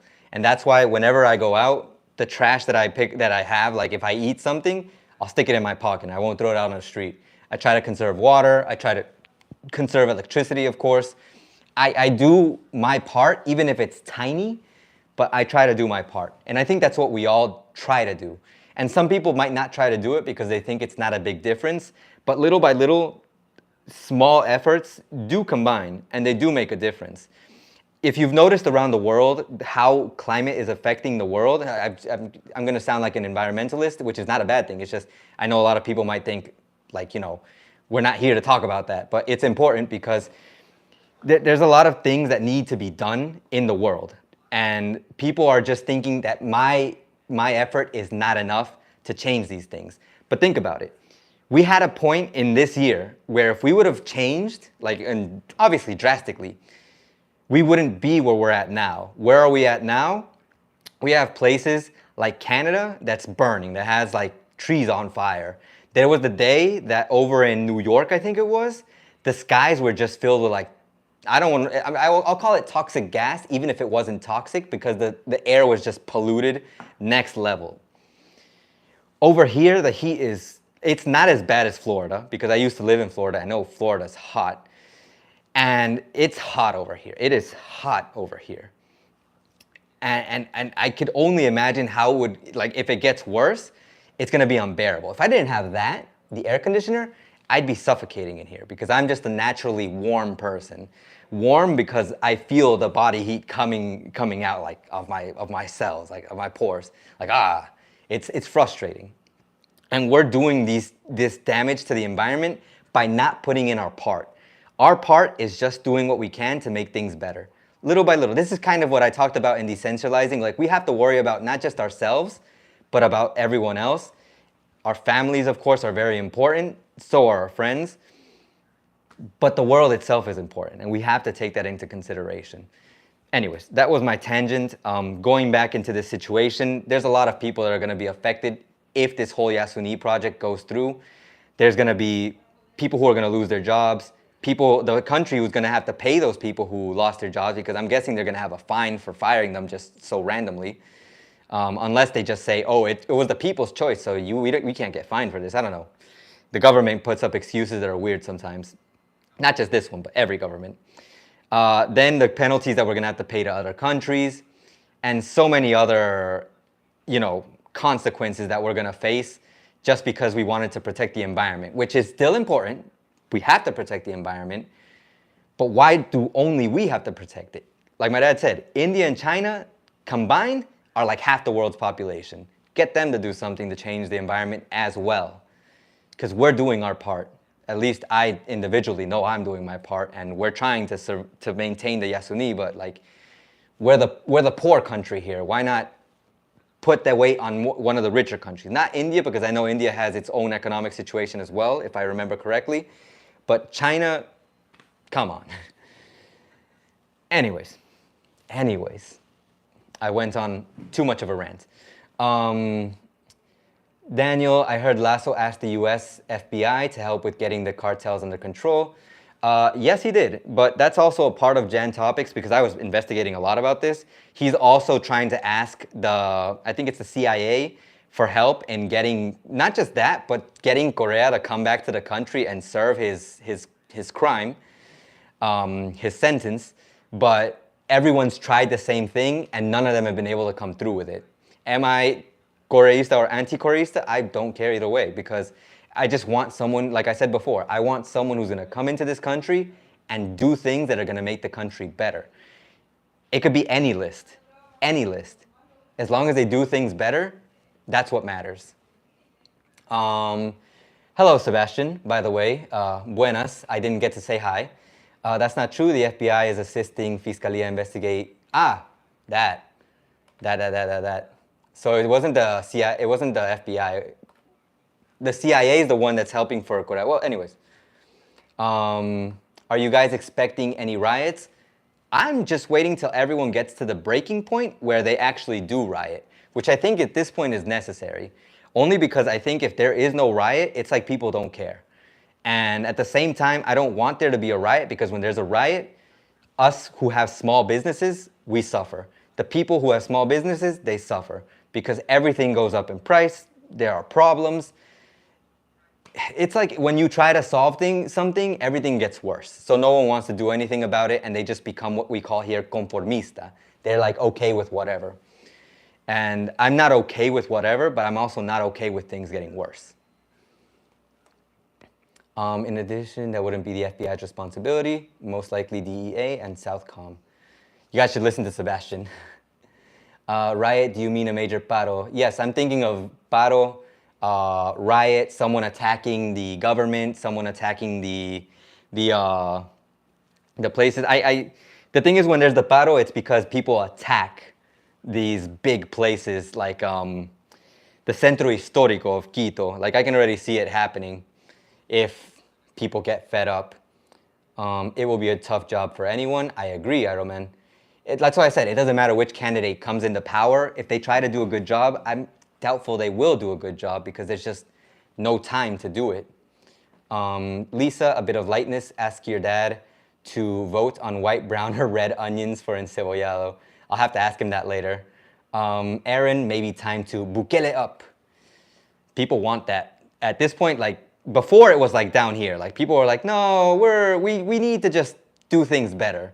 And little by little, it's just gone like that. Like, people will now openly want Bukele. Let's see here. Living, loving abroad. Do you have an opinion about the president of Colombia's comments about the drug trade moving through Ecuador to Europe and China, but not the U.S. because of the fentanyl epidemic in the U.S.? I don't have a specific opinion on that, specifically because I've heard about the fentanyl epidemic, the situation with fentanyl, but I didn't know about that situation, about it moving through Ecuador to Europe and China. I just know that there's drug trafficking here. I just didn't know where it was exactly going to because we get a lot of different information on where exactly it's landing, but I'm not the person shipping it, so I wouldn't really know. And sometimes I don't even trust what they're saying on news outlets because they say things and sometimes I don't know if it's the truth or if it's just something to, like I said earlier, sensationalize because they want to be the first ones to the information. I just think it's messed up if that is what's happening.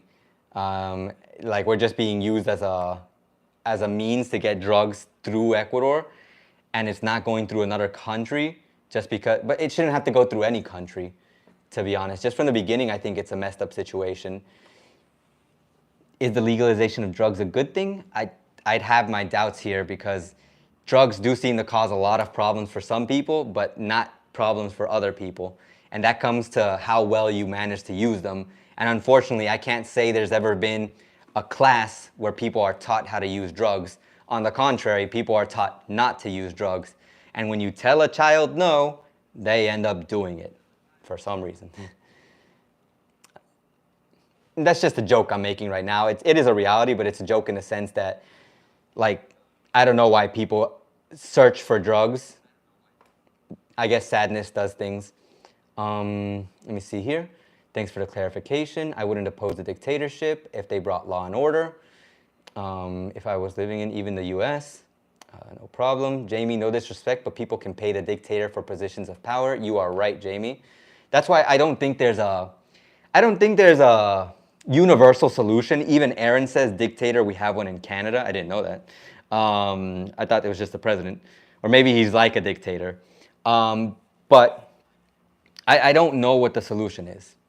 Honestly, I'm not here to give a solution because that would be a lie. That would be me saying that this is what we have to do and that's not what we have to do. Like I can say what I think would be ideal, and I'm just going to keep saying someone who comes into the presidential position and does what they say that they're going to do and changes the country for the better little by little. Because right now what we need is someone realistic to do things. And then that person continue a plan and keep doing things. And then after they leave and they can't run for president anymore, the next person to keep doing things. And so on and so forth. Because if we just keep getting people who go into power and don't do anything except rob the country, we're just going to be in the same position for the rest of our lives. And we won't see the change, and maybe future generations will. Who knows? Canem, not sure if you can call Trudeau a dictator, but you can call him an embarrassment on many issues. Oh boy. Iroman, during the 1970s dictatorship in Ecuador, the military ended up with the most condos in Salinas. Boy. Carlos, hello. I hope you're doing well in Lima. Our residential candidate, not residential, not candidate, our friend from Peru. I hope you're doing well. Julio Nunez, Ecuador's best years were between 2006 to 2016. There was only one candidate who was a part of the government. Luisa is the route, in my opinion. Julio, all power to you. If you voted, or if you're here and you're voting, my respect. Honestly, like I said, I don't know if what this candidate is proposing is the truth, or if there's some kind of corruption behind it. We'll get to see. We will get to see. Let me just put it to you like this. If Luisa wins and the country goes better, no one is going to complain. No one. Absolutely no one. Everyone's going to like jump for joy. Like there's going to be people who are John Topikers or people who are Noboaers, you know, representing those political campaigns who are going to be like, man, she's probably robbing the country, or Correa is talking to her behind her back.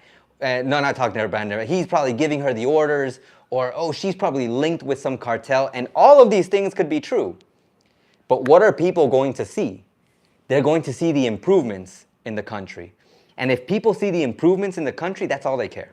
That's all they care for. What I'm worried about, regardless of whichever candidate comes in and fixes the country, I'm worried that they come in, fix the country, and it's all because there's some kind of evil power behind them. And when I say evil, I mean like drug cartels, I mean the gangs of Ecuador. It can be anyone.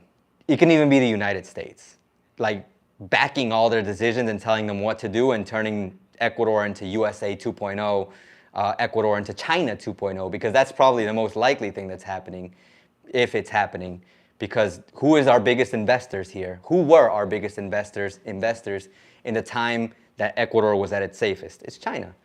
The talks were here all the time. People were saying Ecuador is no longer Ecuador. Ecuador is China 2.0.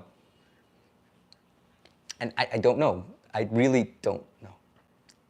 And all I can say is that whoever changes things, may they do it the right way so that this can keep improving little by little. It doesn't have to be immediate. I would love for Ecuador to just today be bad and tomorrow be perfect. But I know that's not the reality. We have to be realistic.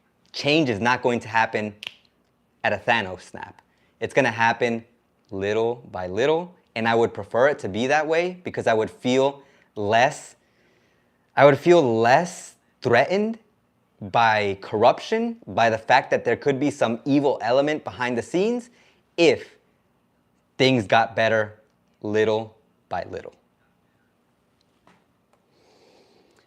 Okay. K&M, exactly. You have to know how to cross-check information on any candidate. I have many people that ask for who and why they are voting for in this election. That are different parts of Ecuador. Still, I would be lost. I have been hearing Topic and Luisa are the top in the Pichincha province. They're pretty much the top over here too. Even among my coworkers, I heard one that's like Luisa, vote for Luisa, and one that's like Topic, vote for Topic. And then another comment that was like, if Luisa wins and there's a second round, like if there's two people who win, anyone except for Luisa. Because the people are just really against, like, you could divide the Ecuadorian population between people who are for list number 5, Correístas as they call them, and people who are against. Doesn't matter if you're Jan Topic, Noboa, Hervas, Yaku, it's Luisa versus everyone else.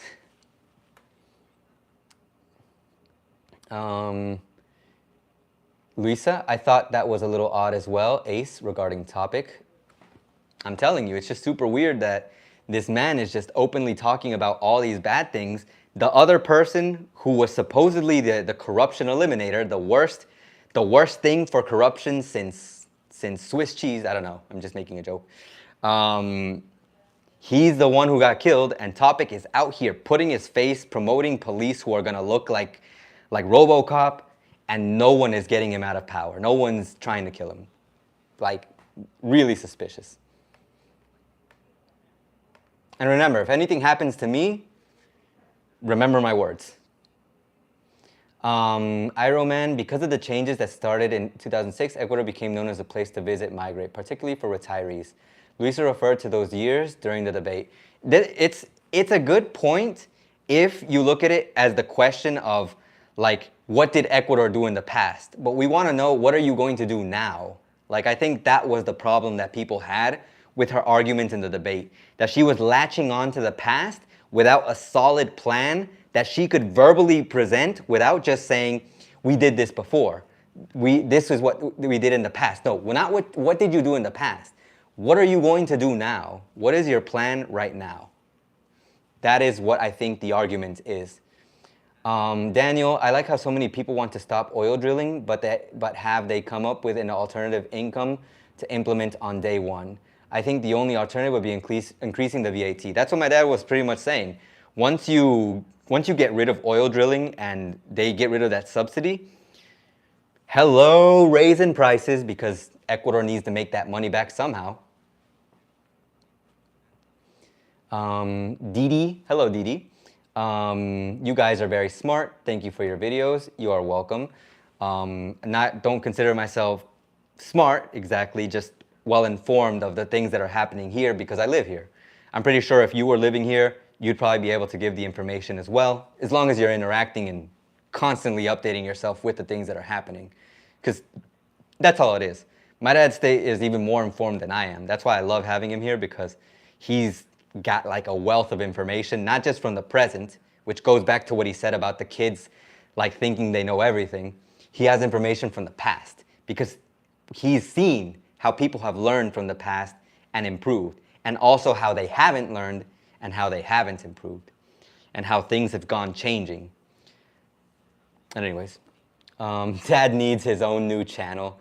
We might have to make a Cooking with Don Gons in the future. K&M, there are so many reasons to rid of these oil giants. And then the positives of removal. Yeah, there's the positives and the negatives, and it's hard to say which side is right, because who are we to say that? As like if I were to say, like I said before, I can say do this, but am I right?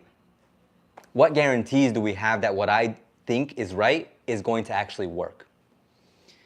I have ideas, I have hopes and dreams, but a lot of them get crushed by the reality.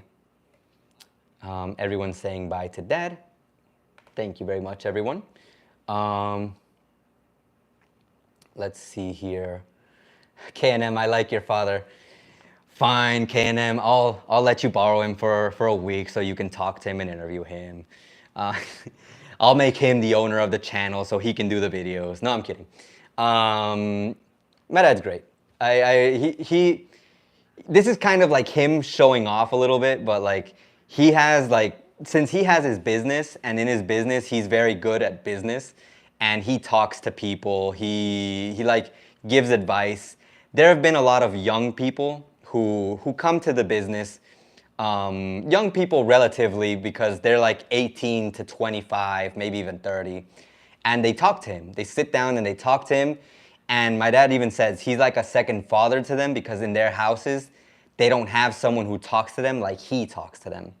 He's told us as children, like me and my brother and I, that you guys are lucky that you have a dad that like talks to you, because a lot of dads don't talk to their children sometimes.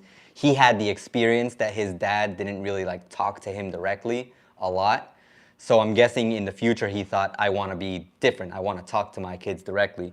Though I think the way that he was raised turned him into the person he is, and hey, we all love him, so I think it was a good raising in some way, shape, or form. I think that raising also came in part because his mother was really great.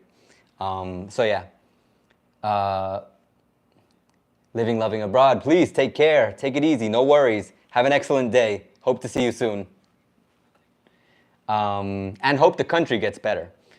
I agree, Magnus's comment. I agree, we have the same BS talks in Sweden here, where we think 10 million people is going to save the world. I feel like every problem we have has a foreign version somewhere in the country. Julio, thank you for the dono, by the way. I didn't get to say it on time. I appreciate it. I really do. Everything helps with the situation, what it is right now. Equa best years were from 06-16, best economy and crime years. There's only one candidate part of that. Luisa, people can dislike Korea, but facts are facts. That's why I said, I know that those were the best times. The thing is, the investigations, the reason why people complain about that is because of the investigations behind those facts. Like the cases of corruption that they talk about. Are those the reality? I'm telling you, I'm not in the FBI, I'm not in the Secret Services. I can't look at the things that happened there during that time and say that, oh, he was actually just robbing us blind. Because we don't know. Like, there's these theories, these conspiracy theories, and I swear it's so hard to like separate truth from the lies. And I'm just gonna tell everyone so that you know what people have talked about. There was a person from the military, apparently, who was going to testify against Correa because they had evidence of his dealings, of the things that he did. What happened to this person? He died, mysteriously. And all the documents that he had that were supporting the theory, that the things that he was going to say, destroyed. The same thing with another person who was supposedly also, I don't remember who it was, but who also supposedly had evidence, died. And evidence gone. So all the people who could testify against him disappeared. And that's just a really suspicious coincidence. But it was like a person who was, we were talking with a person the other day, it was a friend of mine, I remember now. The person who picks me up and takes me to the academy. And he was saying there's a chance that, coworker, friend, there's a chance that the reason why that happened was because people didn't want anyone to sully Correa's name. Like, it's not Correa himself who was saying, hey, get rid of these people because I don't want them talking bad things about me. But there's a possibility that people themselves just took to action because they didn't want to hear bad things about their president, about the person they loved and admired so much. Because there are radicals like that. Just in communities on YouTube, you see how people will go out and fight like they're the extension of the arm of justice of the actual person, the personality on YouTube. So I wouldn't be surprised if there were people who did things not because they were ordered to, but because they themselves thought that it was a necessary evil to do. Because there are people. Like, there are good people who will just accept things for what they are and try to make them better with their own power. There are people who will take things into their own hands in a negative way and do things that are not really, let's just say, legal. So, you know, there's a little bit of everything in this world. That's why I kind of talk about a lot of world issues, compare as well, because ironically, and that's just something that I remembered about a comment on my channel, that someone said they're not sure like what my channel is about. My channel is mainly about Ecuador stuff, of course, And I have to bring this up because it's important for everyone who's here to know I do talk about Ecuador. That's like the main focus because this is where I live. And that's the direct example that I can give at this moment. But I used to live in the United States. So I give my opinion with thoughts of the United States and the context that I have in the United States. Not only that, but I have contact with the world as well because I investigate. I look up things, I hear things from different types of sources talking about different things that are going on in the world. My comment section is always filled with comments of people saying, but in this part of the world, it's the same thing. Over here, we have the same thing. Over here, we have the same thing. So when I talk about the world, it's because I keep getting different thoughts from different parts of the world. And of course, I want to give my opinion on all of these thoughts. And I'm not just limiting myself to talk about Ecuador because I'm a person who likes a lot of things. And I think I have my own opinion about certain things. And if you enjoy my opinion or talking to me and discussing, having these conversations, thank you very much. I'm glad that you enjoy it because I do want to say that I don't just want to be forced to talk about Ecuador, even though that is the main thing that I'm going to talk about the majority of the time. But I have other skills too. Like I am a teacher, a language teacher. That's why I do offer the service of teaching English or Spanish because those are the two languages that I can teach. But anyways, once again, thank you, Mr. Julio. Let's see here. Laura, the sky was reddish brown. It was crazy. Loving abroad, hurricanes in California, cats and dogs living together, mass hysteria. I can only imagine. Judy, hello Judy. Zimmerman. Ecuador is rich in resources. Why is it considered a poor country? What is happening to the wealth that belongs to Ecuadorian citizens? That is the apex question that needs to be investigated. If you want what I think is happening and my opinion based on what I've analyzed and what you, like I always say, the opinions and the thoughts from the community talking about people who live here in Ecuador, as well as people who have talked to me through comments, there's a lot of things that are going on here in Ecuador that make Ecuador a poor country. If we go into the one that most Ecuadorians will say, it's the fact that Ecuador itself doesn't know how to take advantage of its resources. Ecuador is number one at making fruits and vegetables, fruits mainly, banana, cacao, what else can I say? Pitahaya, I guess. We have a whole abundance of fruits here and things that we can export. We know that Ecuador is really good with the tuna, chocolate, of course, because of the cacao. Add to that the fact that we actually have oil in the country. That's why we're talking about the Yasuni situation. Ecuador has resources for years, centuries, if we wanted to. Shrimp, thank you, Doc Jackie. Ecuador is just like filled with things. My dad was saying shrimp was pretty cheap these days. I wanted shrimp. Roses. There's just so many things. There's so many things that Ecuador is rich for, but Ecuador can't manage its resources. And the reason they say that Ecuador can't manage, then there's that link. First, Ecuador doesn't know what to do with so many things. Then there's the fact that they say they do know, but all of the resources are being absorbed into corruption. So everything that the country should have to be able to use to improve the country doesn't go where it's supposed to go, and the country keeps going down. The people who say that Ecuadorian is bad because they are conformists, conformistas, they have the third world chip. Like that's a comment that my friend makes all the time, that the reason why Ecuadorians are doing so poorly all the time is because there's this chip that they have of wanting to keep things the same, of not wanting to improve the situation, of doing things in a roundabout way just to avoid the law, doing things the correct way. So the reason why Ecuador is suffering is because of Ecuadorians themselves and Ecuador itself. So it's just so many things mixed into one that make it so that Ecuador doesn't get ahead because of Ecuador itself. It's kind of like this meme of the guy riding the bicycle, then he jams a stick into the front of the tire and he falls over and he's like, damn it, Ecuador, or damn it, other countries or something, and he blames something else other than just, you know, himself messing himself up. Let's see.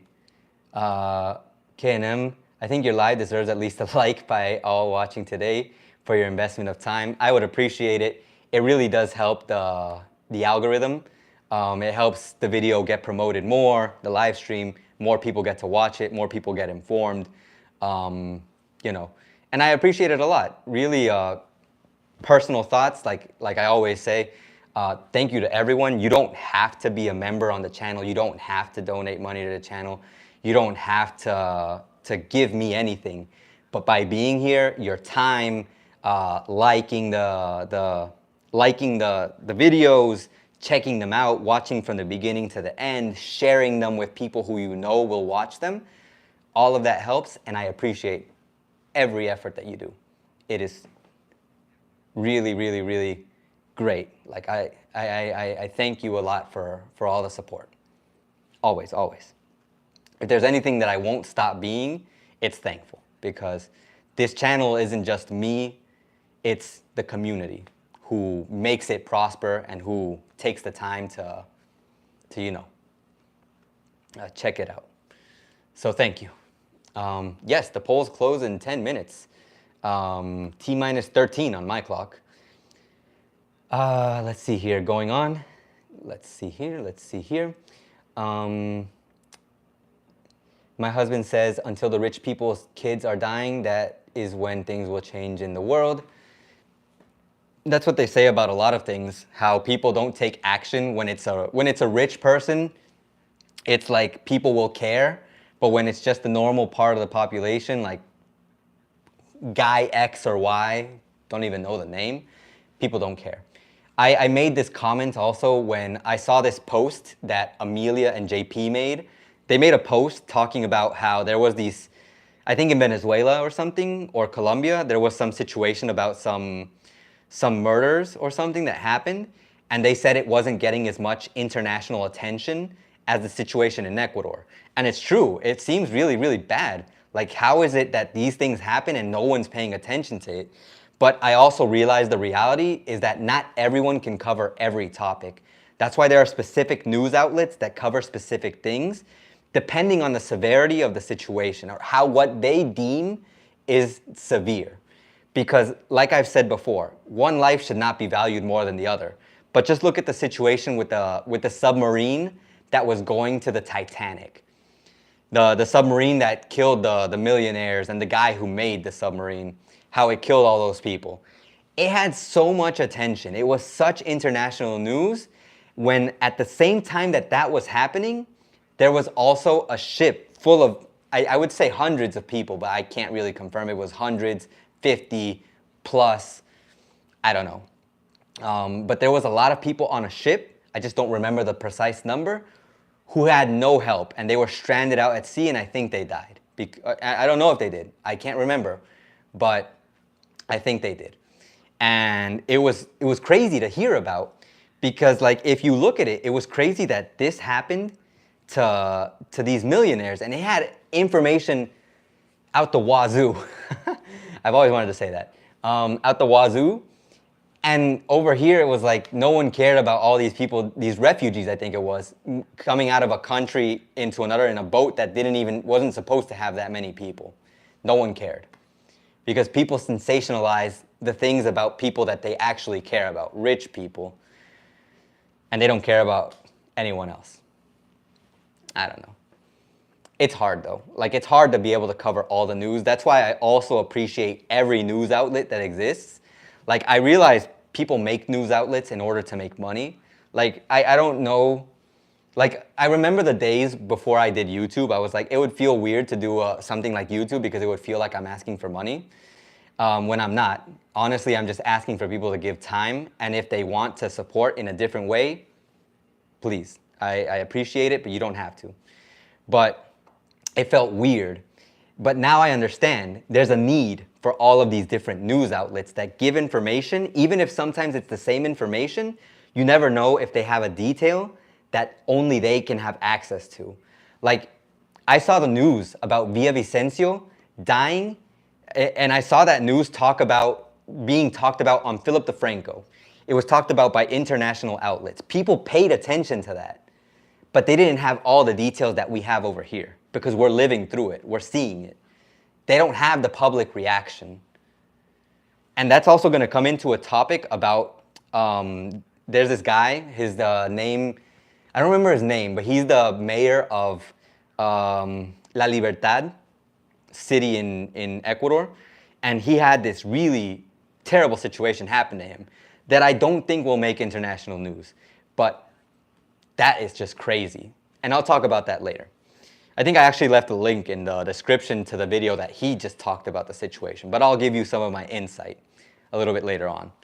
Papicho, is it safe to travel to Guayaquil? No, it is not. And I'm not just saying this out of a joke or out of speculation. My friend, one of my coworkers, Darnell, if you guys have seen him, he talked about how he sometimes has to go pick up people at the airport because he's American. And he gets visits from time to time.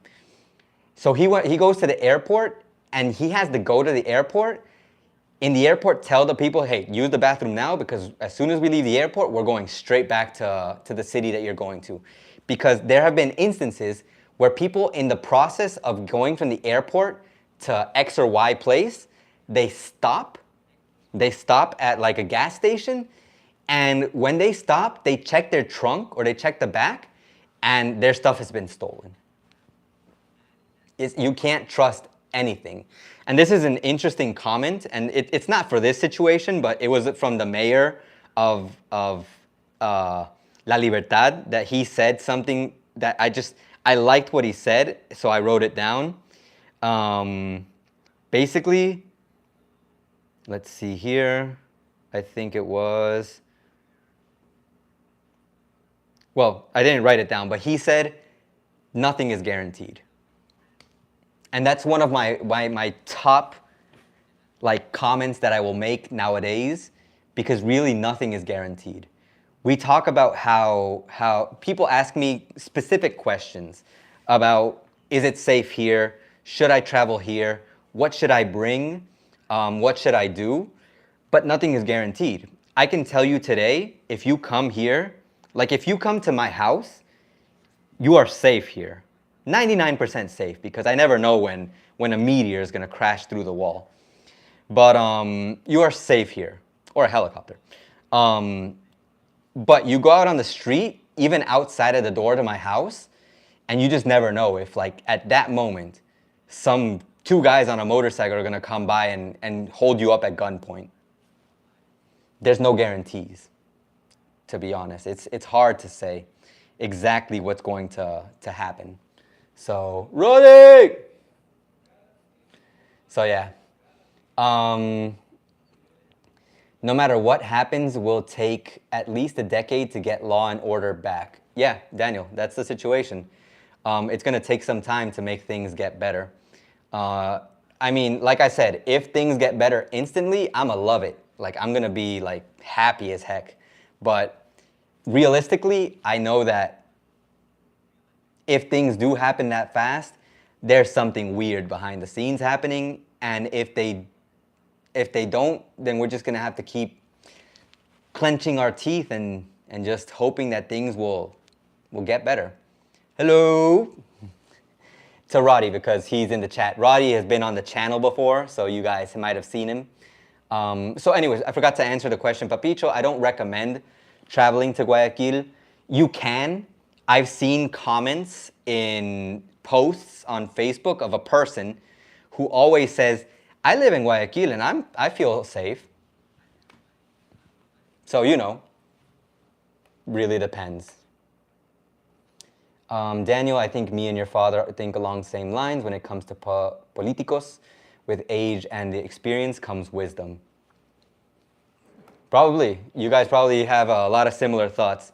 My dad is, he's very realistic in the things that he talks about and very direct sometimes. So, that's another reason why I like having him here. And the fact that he's my father. I want to show him off. I like your passion, hermano. Why did I say passion?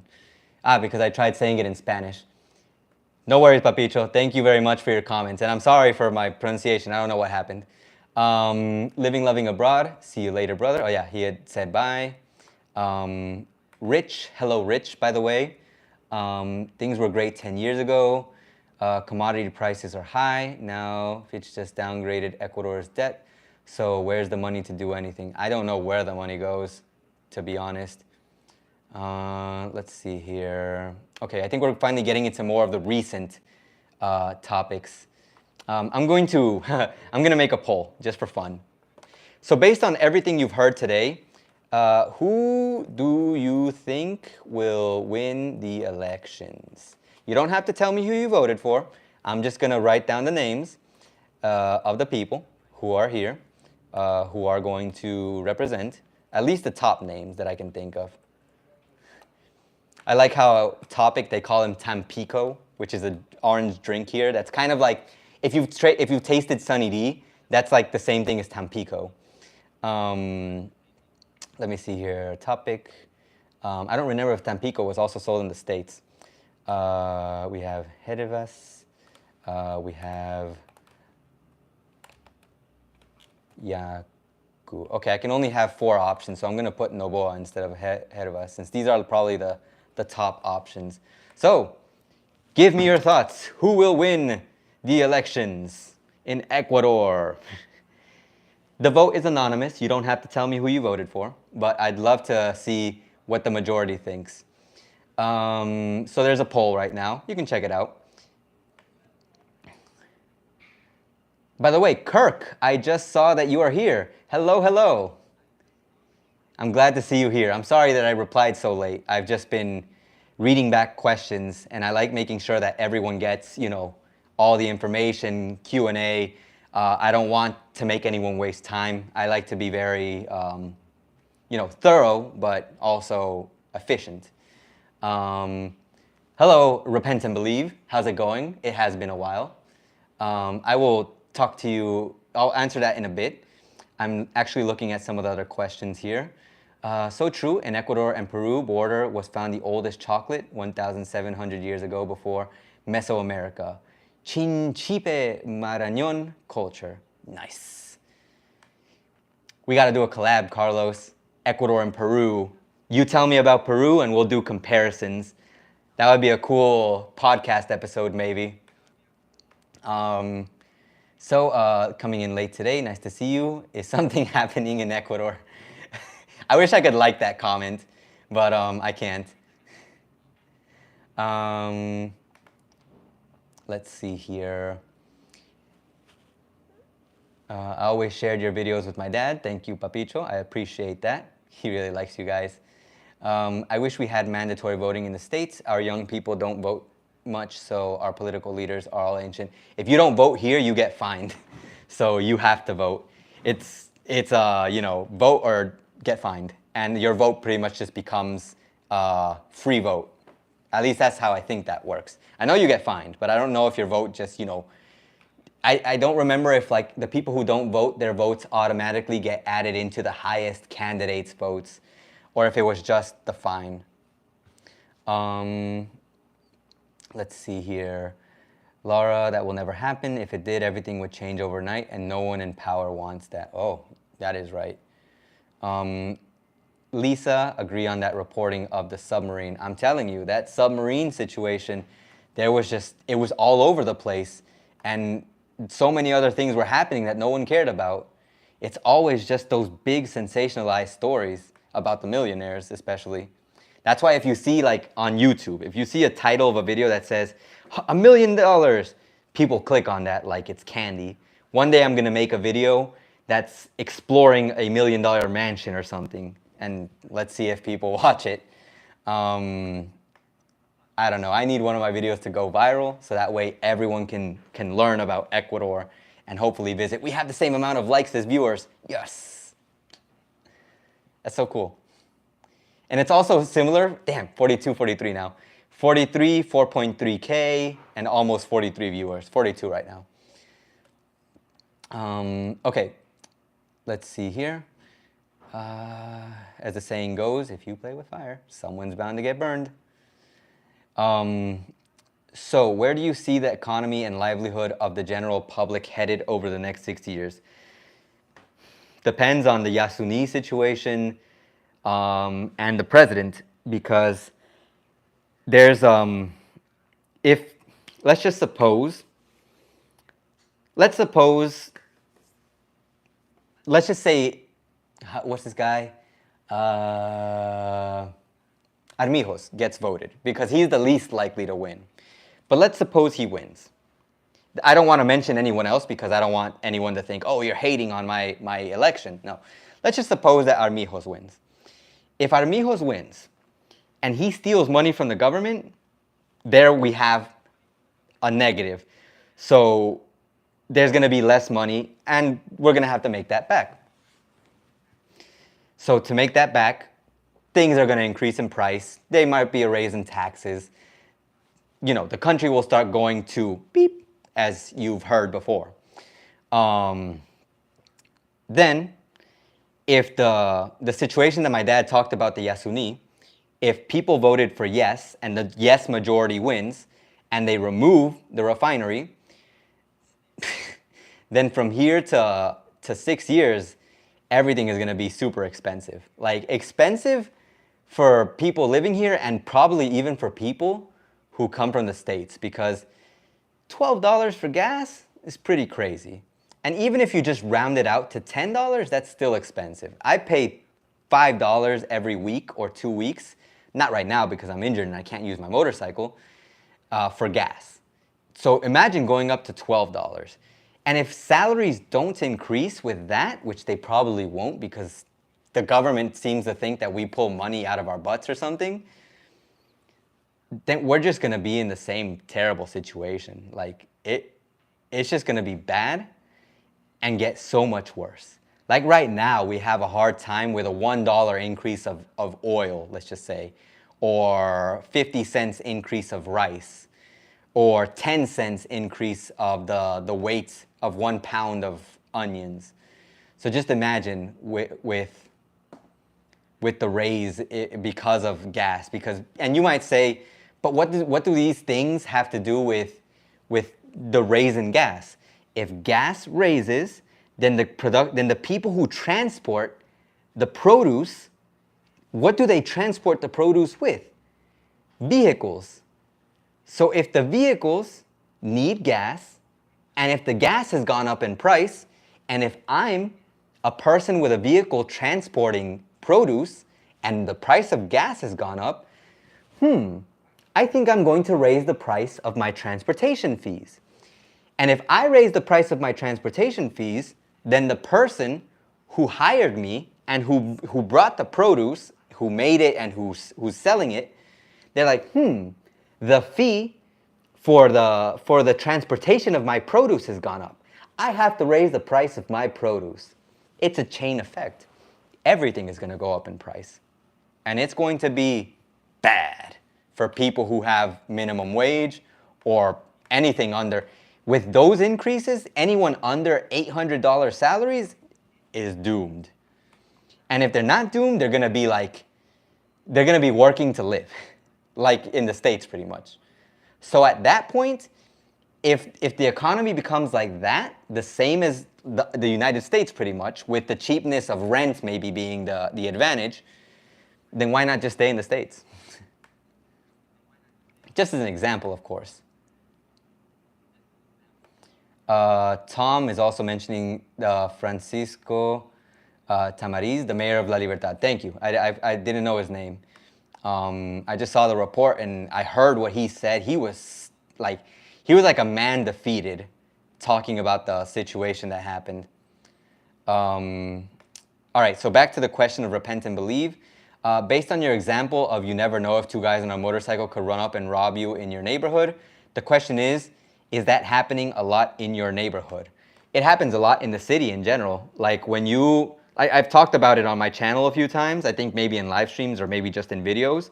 I have a friend who in the process of less than 3, maybe less than 6 months, but I think it was less than 3 months, he got robbed 3 times by guys on motorcycles at gunpoint. So it's like it happened to him, but let's just say my one of my friends, it hasn't happened to them. So does that mean it's a common occurrence? No. Does that mean it won't happen? No, because it did happen to someone. Not to one of my friends, but to the other one, yes. My best friend, he got robbed in his own business, and his other friend got robbed and got shot. Luckily, not by an actual gun with a bullet, but with like a rubber pellet or some kind of pellet that was really hurtful. I think it was like that. I don't remember if it was actually a bullet that just didn't hit him in the right place, or if it was like a rubber pellet or like some kind of pellet that really hurt. But he got robbed, he got shot. So it's like, bruh. Okay. The stress of that situation. So it's not like a common occurrence that's gonna happen every time. But like I think I said this before in a separate video or in a live stream or in a comment. I think it was a comment on Reddit. Why risk it? You know? If I can go out in a car, why would I risk going out walking?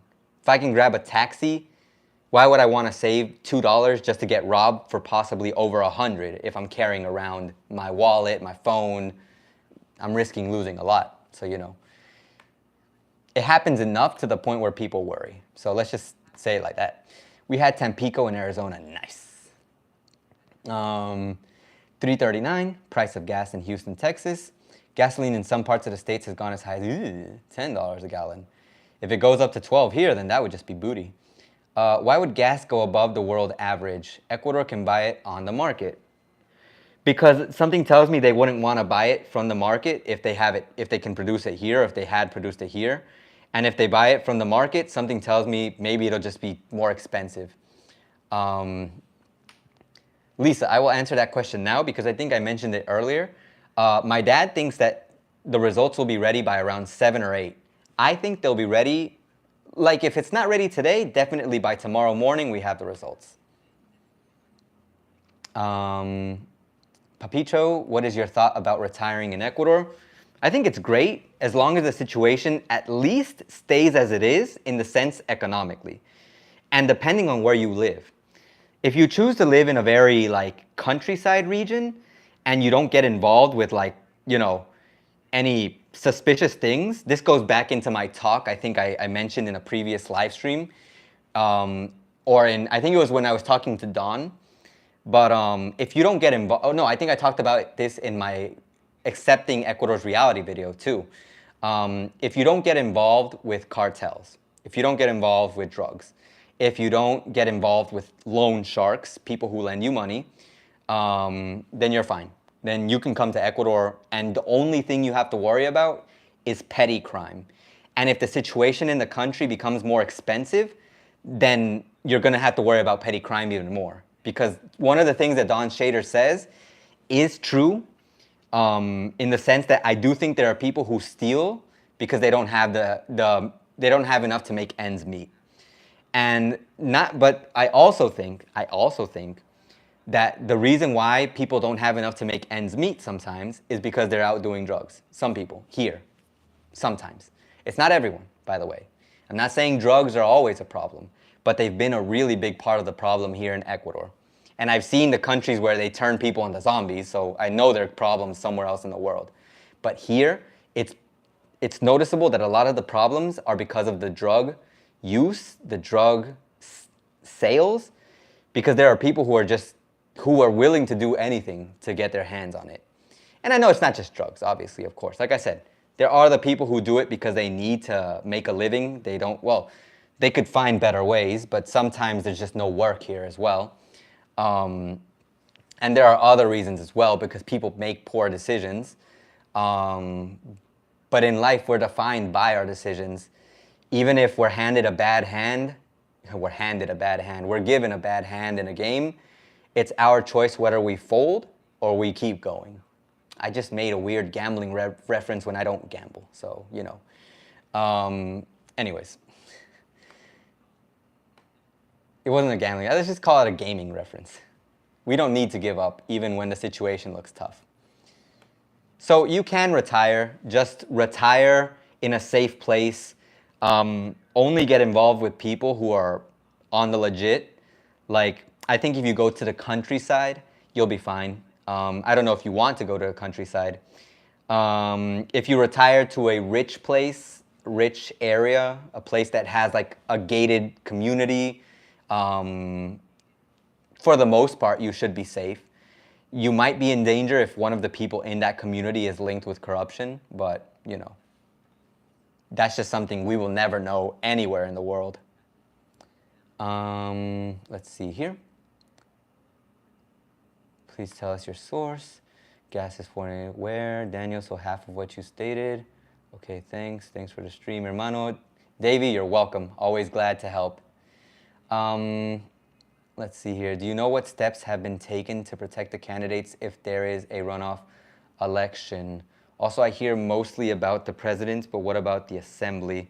I actually have a picture, but I think I'm going to post that picture in my members community tab.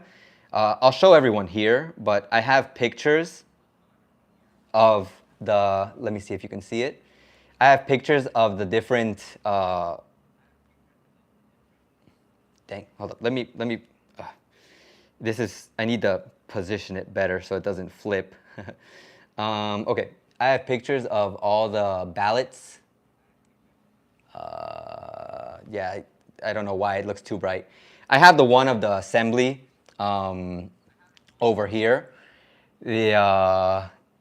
And, you know, the thing is people have already lost faith in the assembly. That's why Muerte Cruzada was like a blessing in disguise in the sense that you got rid of all these people who are just stealing the people's money. So we're just hoping that whoever gets into power in the assembly is useful and helps the president. Like if someone from the campaign, like if, let's just say Luisa wins, but the person who goes into the assembly is the people from Jan Topic's campaign, they don't match and it's just gonna suck. It's gonna be really bad. That's the way I see it. But yeah. Let's see here. Yeah, we are charging fines if you don't vote. Don't forget.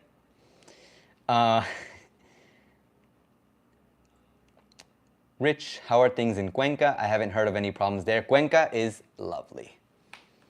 Cuenca, I keep hearing good things about Cuenca. Luis in BuildDev Tours recently made a video and he gave a tiny update talking about, he talked about a little bit about his situation in Cuenca. Like he goes out, you can pull out your phone there and things will be, for the most part, fine. So Cuenca is really nice. I might just have to go live in Cuenca. Oh, but I love Puerto Viejo and my encebollado. Let's see here. And going back to the assembly, because I keep thinking about it, I just don't have faith in them, especially after having to be kicked out by Lasso. Okay, so let's see here. Is Ecuador legalizing marijuana? That's a hard question to answer because I feel like it's already legalized in some form, because I don't see people always going to jail for using it. Like there are people who, like I've talked about it before, you walk around the downtown area and sometimes you smell like substance and you're like, isn't this illegal? And those people aren't in jail, so you know. I agreed it was a good question. It was Daniel, credit where credit is due, good. I left to check on dinner, was not trying to give credit to who originally asked. I was not trying to not give credit. I accidentally said you instead of Daniel. So it is sort of like a Democratic president in the States and a Republican Congress. That can happen, pretty much. Because, dang, I really want to show you guys, but like, how do I do this without it like freaking out? Let's see if you can see it there. I can't even like make it like focus on it. Did I get closer? Okay. So those are all the lists of assemblymen. That's each assembly for the campaign, for each campaign. In total, each one has 1, 2, 3, 4, 5, 6, 7, 8, 9, 10, 11, 12, 13, 14, 15 people on their list. And if my dad were here, and when I say people, I'm pretty sure he would say 15 muertos de hambre, 15 hungry people, in the sense of people basically who are just there for money. So it's like there are people there who are just not good. In the sense, I'm pretty sure. There might be a few of them who are actually people who want to make a change, but you have to assume that out of the 15, that's the minority. Like there's 5 people who are actually in it to make a change in the country, and the rest is just like, I don't know, they have some kind of commitment. They want money. Their family, who knows? It's a problem. And if they don't align with the campaign of the president who won, then we're just going to have another Lasso versus the assembly, where whoever takes the power is going to want to make a change, and the assembly's not going to let him. At this point, I just hope the assembly is useful, like they actually help in some way. No problem. Is there a TV channel keeping up with the votes tallied? I can't say. I don't know, really. I know that when the votes are out, I'm pretty sure whatever news outlet you check in Ecuador will probably say, oh, hey, here's the results. And person X has won. Woo! So the assembly is not 100% disbanded, more suspended until the new president takes his or her seat. Yeah.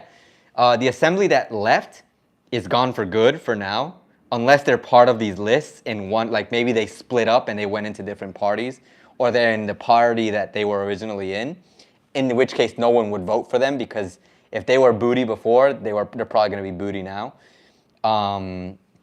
But once there's a new assembly, once the new president takes position, he gets an assembly with him as well.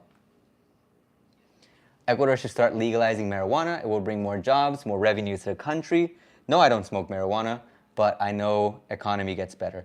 Yeah, I don't think legalization of drugs is a bad thing. It just has to be implemented in a way that makes sense. And not just makes sense in the sense that, economically. It needs to also be there and be implemented so that people don't abuse it. Marijuana is legal in Ecuador, you're late. I don't know. I see people sometimes getting arrested and sometimes not for it. So I find it weird that it's legal. Kenneth, hello. And by the way, 954, hello. Glad to see you guys here. I honestly haven't seen, okay, so let me give you 2 examples about the marijuana situation, which makes me doubtful of its legalization or what the situation is with the marijuana. So the situation with marijuana that I've seen, because this is things that I've heard. I have a friend who does it. I know people who do it in the form of brownies and in the form of actual smoking the stuff. And like I said, I've smelled it around downtown. But one of my friends who does it has seen someone get the life beaten out of them because they were smoking marijuana. Now, my friend is a girl, and the person who got the life beaten out of them was a guy. Does that influence something? I don't know. Maybe it was the location. Maybe it was the time. But if marijuana is legal, I find it weird that anyone's getting their butt beat for doing marijuana. That's why, if it's weird, my friend does it, I've seen it, smelled it, know people who do it, people promote the selling of happy brownies, but there are people who get beat for it. So how legal is it? I don't know. You can't sell it or have more than a certain amount on you. I forgot the amount. I don't know. I think before we beat someone, you should check how much they have. It's weird stuff, man. Kenneth, do you send out notifications before you stream? Yes. I actually posted, I made a post about the live stream. I talked about first, I think I did that yesterday or before yesterday. I made a post, and today I showed the election and I said later we'll be doing the live stream. But the live stream itself didn't have a notification. Like it does, like when I go live, everyone who has the bell icon and all notifications on, they'll get a notification when I live stream. No prob. Let me see here. Hello, GM. Hello, Lewis. How are you? Do you have a TV around? I do not. I do have a TV, but it doesn't have national access to the TV shows.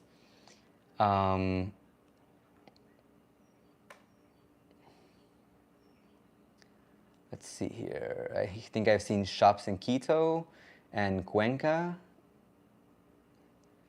Let's see here. Marijuana is legal until a few grams for personal consumption. Okay. Cannabis in Ecuador is legal for personal consumption in quantities up to 10 grams. I almost said quantities. The sale of marijuana is illegal. According to the 2008 Constitution of Ecuador in Article 364, the Ecuadorian state does not see the drug consumption as a crime, but only as a health concern, as they should. Although I've heard they're not even that unhealthy unless you overdose and the drug that you use. Decriminalized, not legalized. Okay. Let's see here. So I take it there's no dispensaries in Ecuador. If you mean of drugs that I know of, at least in Puerto Viejo, not really. I know people who sell vapes and stuff like that and the wrappings for the marijuana, but I don't necessarily see like stores. Let's see here. Well, not legal stores, but places that everyone knows to go to. A friend told me. I know that feel, Jamie. I'm fine, thanks. Hope you are well too. Yes, Louis, I'm good. Interacting with everyone here, hoping that everyone is having a great time. I also asked, let's see. So I'm going to end the poll in about another minute. So it is 5:23. When I see that it's 5:24 or 5:25, then I will stop the poll. In the meantime, I do want to talk about some of the things because we did the Q&A and now some of my thoughts of what, when do we know who won? In the elections, you'll know later tonight or maybe tomorrow. As soon as I see it, I'm going to make a post on YouTube. But here, my own personal elections, I'm going to stop them at around 5:24 or 5:25. Let's see here. So I talked about this situation about the mayor of La Libertad. And like I was saying before, he had this terrible thing happen to him recently. Like we talked about the situation with Fernando Villavicencio and him getting killed. And that is the most unfortunate thing that can happen.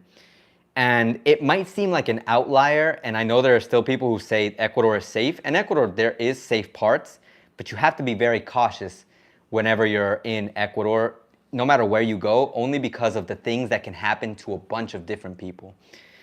Like, for example, the mayor of La Libertad, he got shot by the police when he was coming into apparently he was coming into a city. He gives this whole explanation on a video in Twitter that I left in the description. But he was talking about how he was coming in the same truck that he's always used for his campaign, for his, his whole time. He was coming in the same truck. And while driving, apparently this other truck came up to him. Some police guys came out, and one guy with like a hood, like a police guy, and they shot at him. They shot his truck, which luckily was a bulletproof truck. Like in his video, he mentioned that he was saved because it was bulletproof, probably more than like 20 times.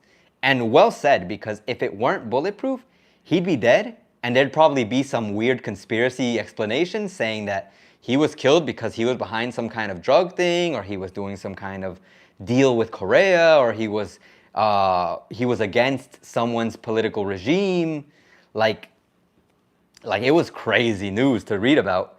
But that was the situation with this mayor, and he was frustrated, like he was mad.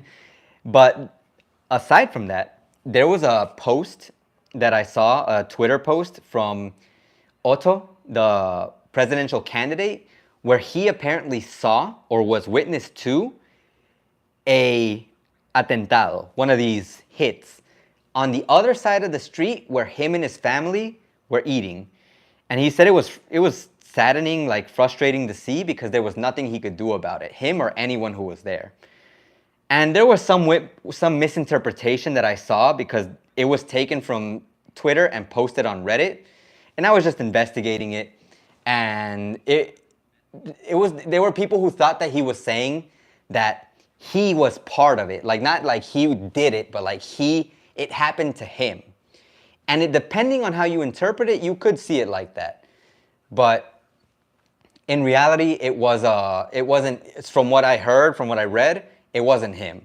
And there was a whole debate about the misinterpretation of that on Reddit. But basically, it just seemed like terrible that it happened so close to him.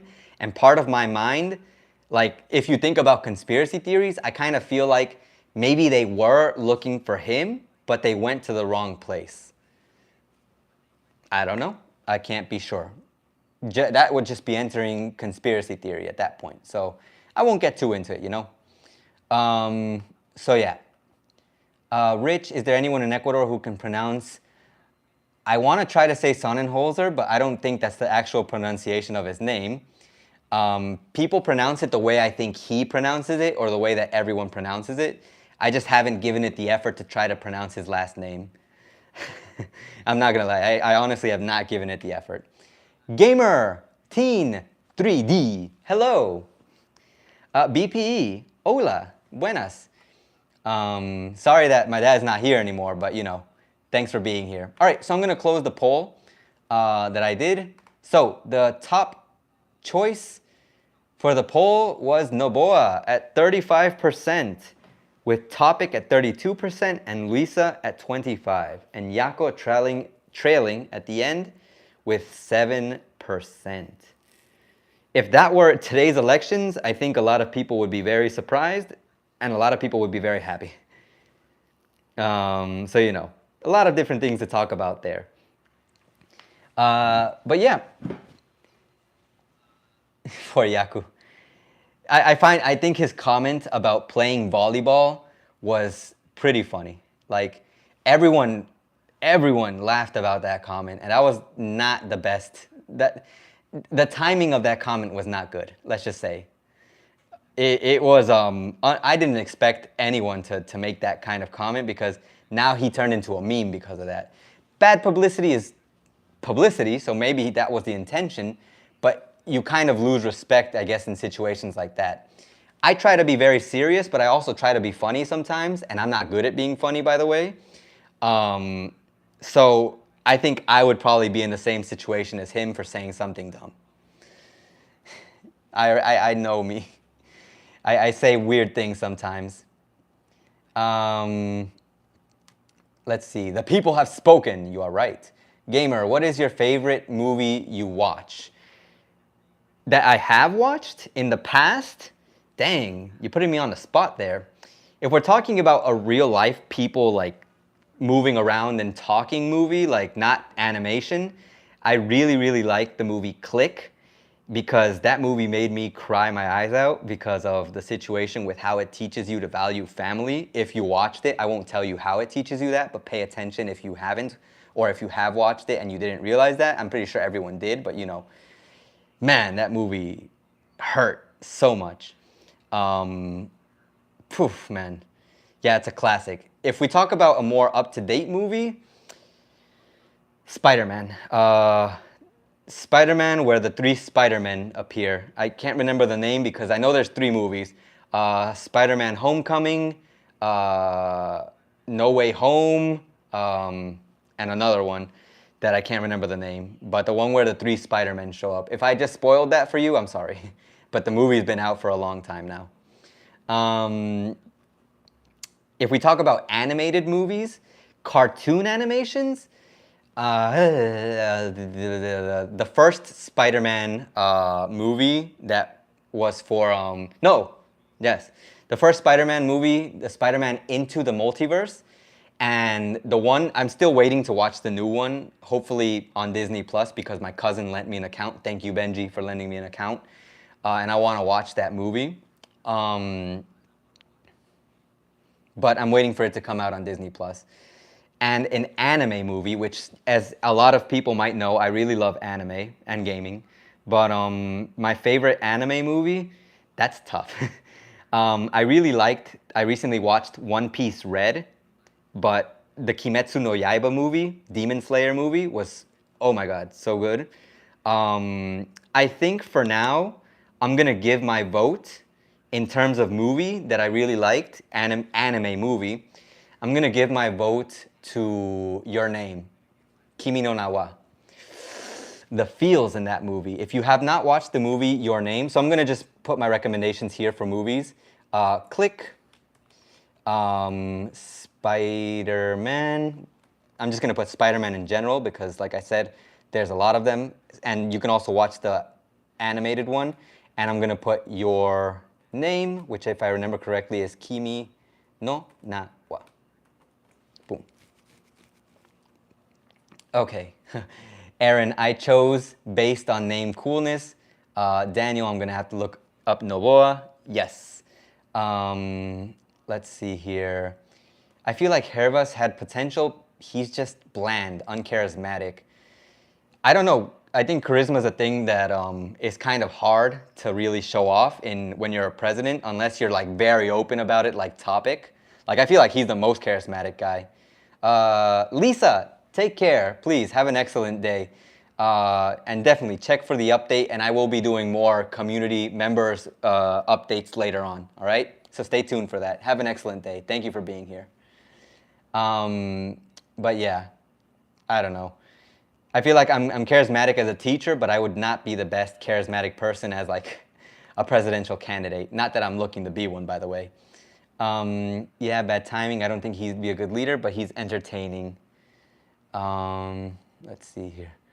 And then Equavali. Click was awesome. It was. Those movies got positive or mixed reviews from critics and audience. Ooh, I almost forgot. Okay, wait, scratch that. My Spider-Man across or into the multiverse, I want to replace that for the Mario movie. Oh man, I loved that Mario movie. It was so good. So good. Peaches, peaches, peaches. All right. What are your all-time favorite games?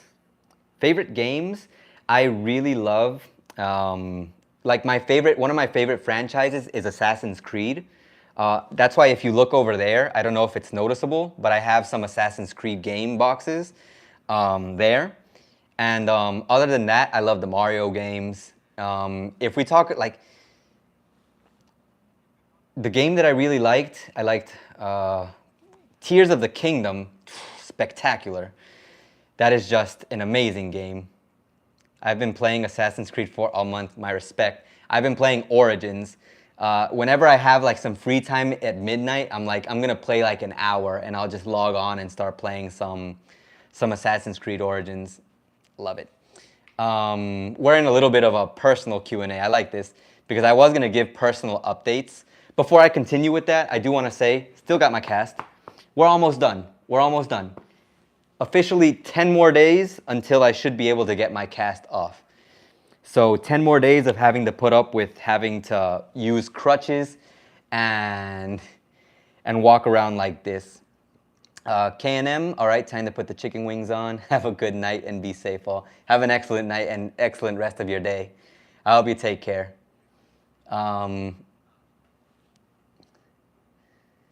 Going into what Gamers Teen said, and it did well in the box office. Mario, I mean, I think it depended on your perspective. Like if you were a critic and you were looking for like some kind of out of the world, different kind of movie, like they want people to do nowadays, yeah, you probably didn't get what you wanted. But I'm a massive Mario fan, a gamer, and I have nostalgia. So for me, that Mario movie, I want a part 2, I want a part 3, I want a series, I want Nintendo movies everywhere.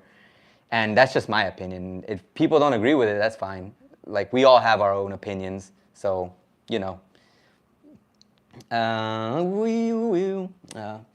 Let's see here.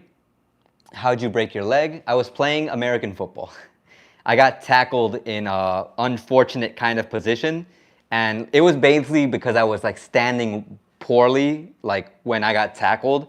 Like, I was kind of almost falling, and I kind of had my leg back, and they kind of hit it, and, like, it got dislocated, and also I got like this hairline fracture. So, you know, I had those problems. Super Smash Brothers movie, that would be amazing. A lot of people say that they're gonna introduce this Smash Brothers universe because of what do you call that? Because they're making Nintendo movies now. So I wouldn't complain, to be honest. I love Pac-Man. Pac-Man is a classic. I actually have this shirt that has the Pac-Man logo and the year that Pac-Man came out.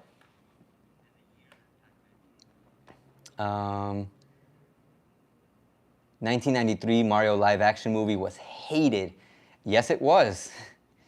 954, damn, sorry, bro. Should have been playing Ecuador. Yes, but then Yaku Perez would injure me. And Yaku. I don't know why I said Perez. Nah, I mean, I love my sport. I love American football. I just, have to be more cautious. Train again. Like now I'm going to have to make up for the time that I lost. Really, it's been frustrating being injured like this because I can't go out. The good thing is that I've still been consistent with content. Like I've been trying to keep the workflow going, trying to keep quality and quantity with my content. So I hope that that shows. I know it's hard to demand or say, but I try. Remember the TMNT live action movie from the 90s? I don't. I just remember the series. Like there were a whole bunch of series before in games of TMNT, and it was like, those were the good times. Right now they've come up with this, they made this game, Shredder's Revenge, that I've watched this guy who's a big fan of the Teenage Mutant Ninja Turtles. He loves that game. He keeps recommending it. Animated Pixar Inside Out. If you don't cry, you have no heart. Oh, that was a good movie. Which movie? Up made me cry my butt off. Man, Up, I watched it again recently, and the beginning had me sobbing. Man, I was like the meme where the guy's looking at the computer. You're an adult. You can do this. You're a grown man. And then you see the movie and the guy, he starts crying. Oh, that was me right there. I'm pretty sure if I watch Your Name again, Tenki no Ko, which is Weathering with You, A Silent Voice, if I watch any of those movies again, I am done. I am done. I'm going to be crying my eyes out. The 2014 and 2016 remakes of TMNT. I wonder if those were the ones I've seen or I've heard of also. I need to check that out. There was a copy of Mario Bros. On Amiga called Gianna Sisters or Mario Broa.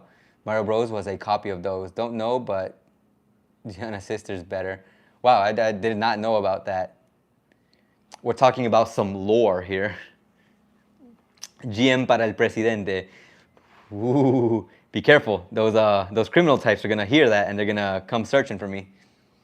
I was actually kind of worried because I went to go vote and I was like, I went with my hat and like my typical appearance as a streamer, as a YouTuber. And I was like, dang, if someone recognizes me in a negative light, they're going to come and like that was the best time to take me down if they wanted to, technically, because I have crutches. Then again, I can pull out the crutch foo. Let's see here.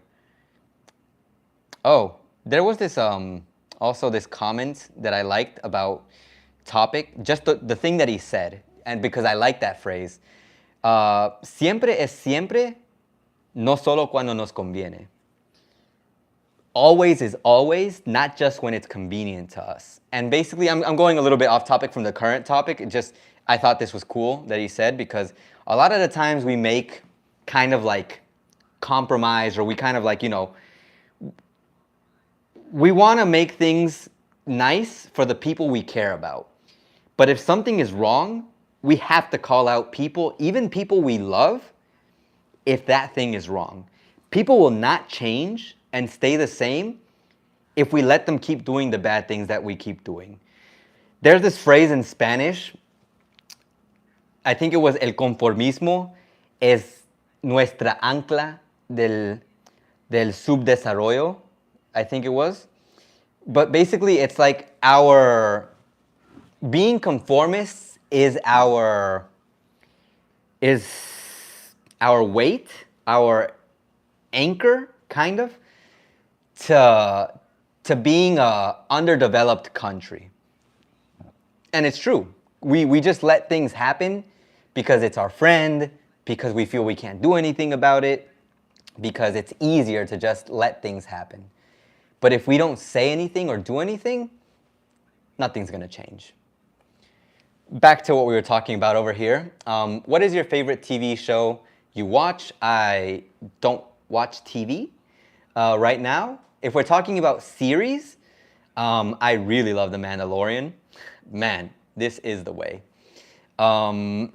If we're talking about classics, like ones that I used to watch, Courage the Cowardly Dog was a great one. Ed, Edd and Eddy, but those are like cartoons. One that was really cool was iCarly in its time. Drake and Josh was hilarious, and people still love it here. Well, they used to love it until recently, where I think they stopped showing it because of some dispute with Drake. I think it was because of Drake, actually. Yeah, he got into trouble, and I think that's what probably took it off the TVs. Which show do you hate? I don't hate any TV show. I just don't give the TV shows. Which one were they? There were these shows that in the past, I don't know if they still make them, that there were people who go and they live in a house together and they're just like, I don't know, really exaggerated versions of what I think they actually are. It's like a reality TV show. I didn't like that. I never watched that. Jersey Shore, there we go. I never watched it. I didn't like it.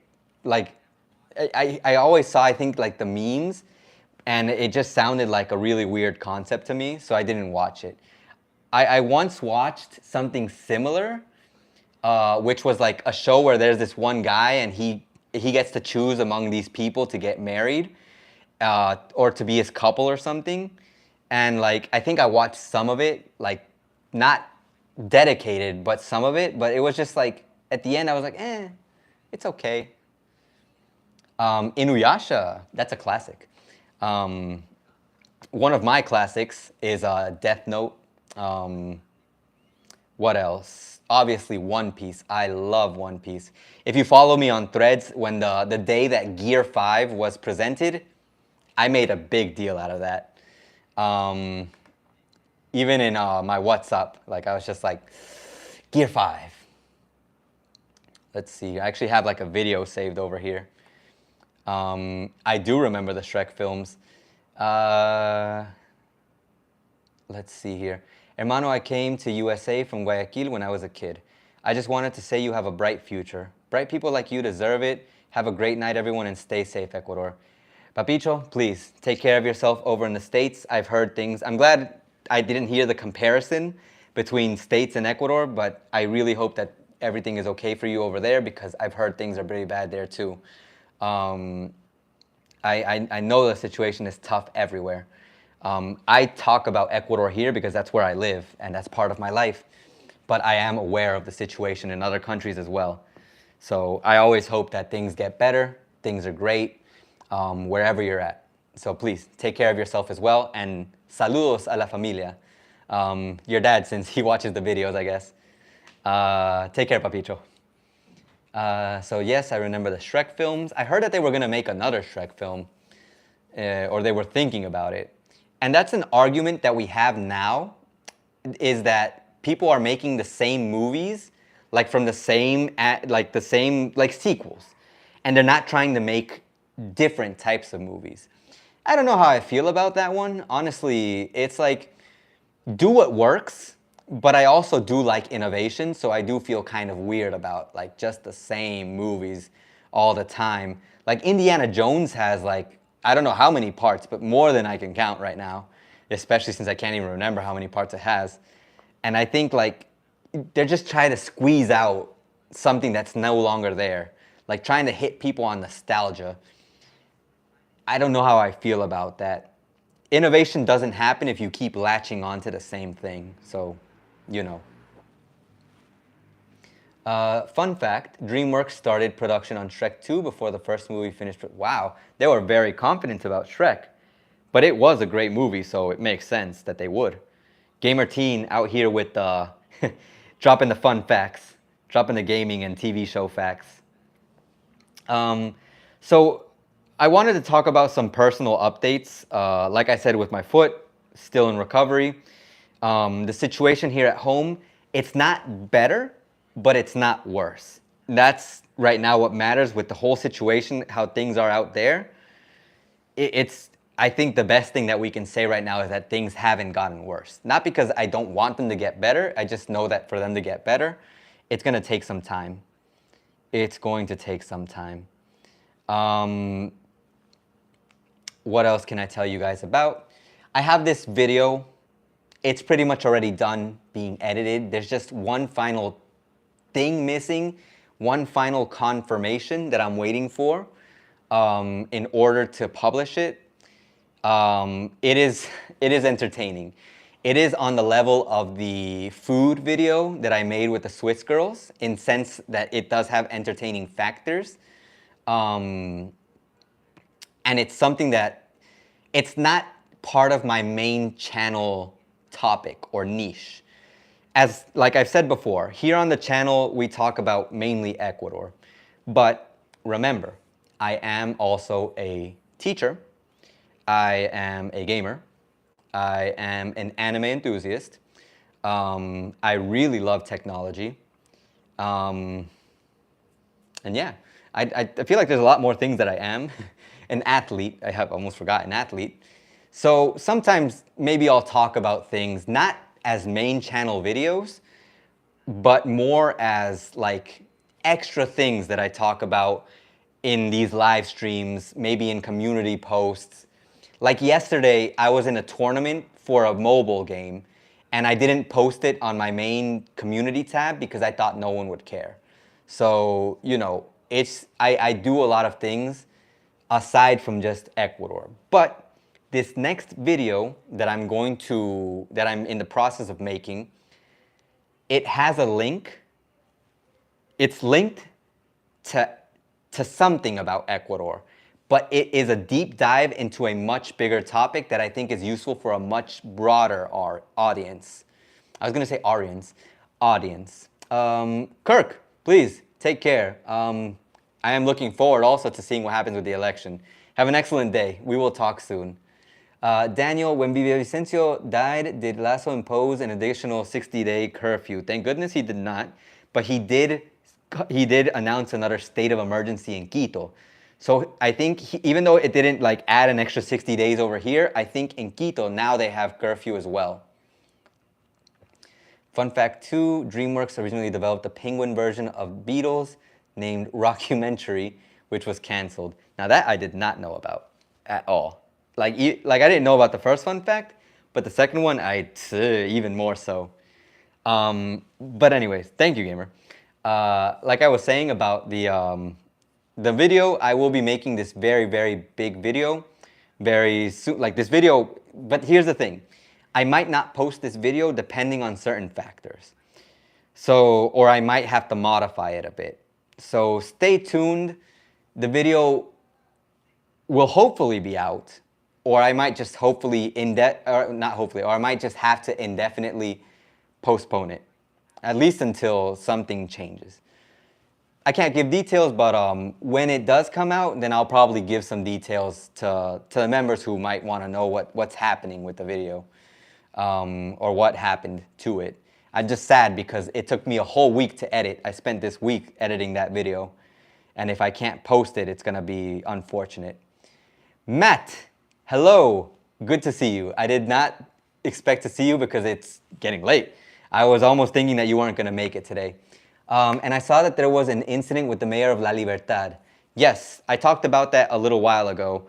His car got shot like 30 times by police, and they were literally aiming at his head, because if you look at the gunshots in the rear view, in like, not the rear view, the back, I don't know what you call that, the pane, I guess.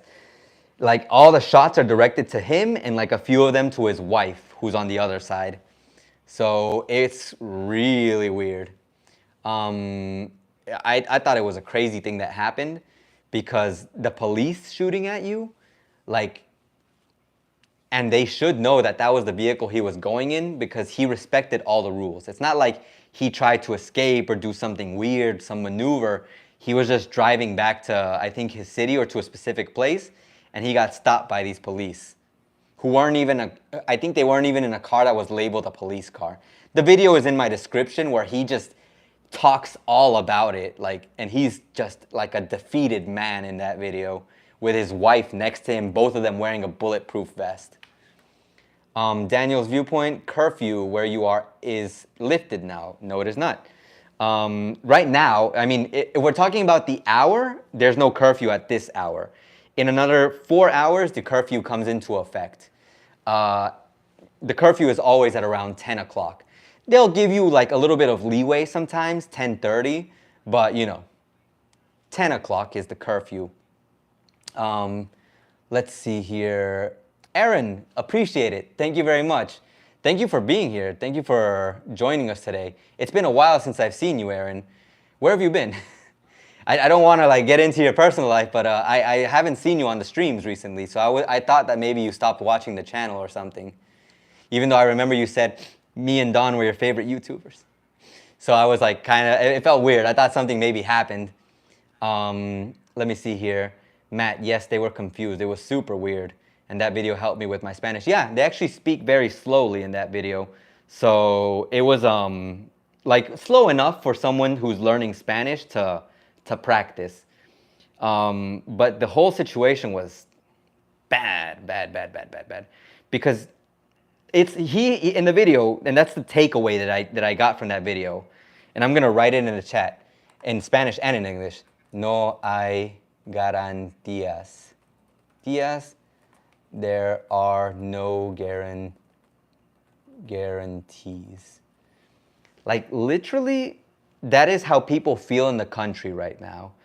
Like during the process of the week, because of the situation with Villavicencio, people have just been talking about like how that happened or talking about who's gonna win the campaign. And it doesn't matter who wins. Like at this point, like everyone just, like it's like there's no guarantees.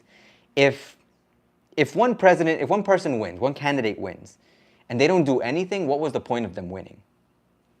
So it's just really bad, like how people are they're just resigned to the worst possible fate in the country. But I just hope things go well. That's why I'm always saying, I just hope things go well. Let's see here. Was it actually police or were they dressed in police gear? The mayor identified one of them as a police person that he personally has seen as a part of the police. That's what he says in the video. He said, don't listen to what people said and the people say on social media, because you know people BS on social media all the time. This is what I'm saying. This is what happened. Don't let yourself be manipulated by the media. This is what happened. And he explains it. And he says that the police shot at me. My wife called the police and told them to stop shooting at us, that the mayor is in this truck. And they kept shooting at them. They kept shooting at them. And it was crazy. Like, it made no sense. So it was police, it was weird that they kept shooting at them. Aaron, lol. I'm telling you, man, I have not seen you in a long time, so I was worried. Fun fact 3, when DreamWorks started production of Madagascar, the first movie, directors announced that penguins from the Urgenza were coming back, but became a commando unit. Those guys are really cool. Magnus, thank you very much. I appreciate your support. Oh man, with the situation how it is, definitely helps, man. I hope you're doing well, really. Also, I hope you feel better because you told me you were sick, and that's why you didn't get to see the post that I made in the members tab yesterday. Going on, what I was talking about. I always like go into like tangents. Major lag. Oh yeah, sometimes it gets laggy. Sounds like a conspiracy. Hard to say. I don't know what is or isn't a conspiracy nowadays with so much talk and so much information going around. People say that Jan Topic is part of Korea's squad. Jan Topic comes out and publicly says he has no affiliation to Korea. Then people come out and say you're going to listen to a guy, you're going to listen to a political campaign, a politician say something when it's probably not true, and then you just go and think, right. But what's the reality? Ah, man, it's nutty. It's hard to get a correct response, let's just say, because everyone has their opinion, and sometimes even the facts are mixed with opinion, so you don't know what exactly is the case. But yeah, other life updates that I can give. Well, I will give you more video updates because I did want to give channel updates. Like I said before, I will be talking about various different topics on the channel. I do have more podcast episodes in store. I have an interview with a friend who's he's making artisanal. I don't know if you say that in English too. But he's making these like pan de almidón, pan de yuca that he's selling. And I tried them because I bought some from him and they were good. Like you have to make them, but for them to have come out good, he used good materials. And I thought that was great. So I'm gonna have him talk here a little bit about the situation, a little bit about him running his business, because he is in that case a businessman too. And hopefully we can get that in English so it can all be a podcast episode. So I'm really not anxious, I'm really excited for that. What else? Some more channel updates that I wanted to give everyone. We're almost at 5K subscribers. We're at 4.3, so make sure to tell everyone you know who loves Ecuador to subscribe. Have faith in us that Ecuador will get better. Have faith that Ecuador, and remember, Ecuador is still a lovely country. We're just going through problems. And every bit helps. And everyone who comes, like, if you take Ecuador into consideration and if you are aware of what's happening in Ecuador and actively try to help those around you, I don't mean give them money. I don't mean be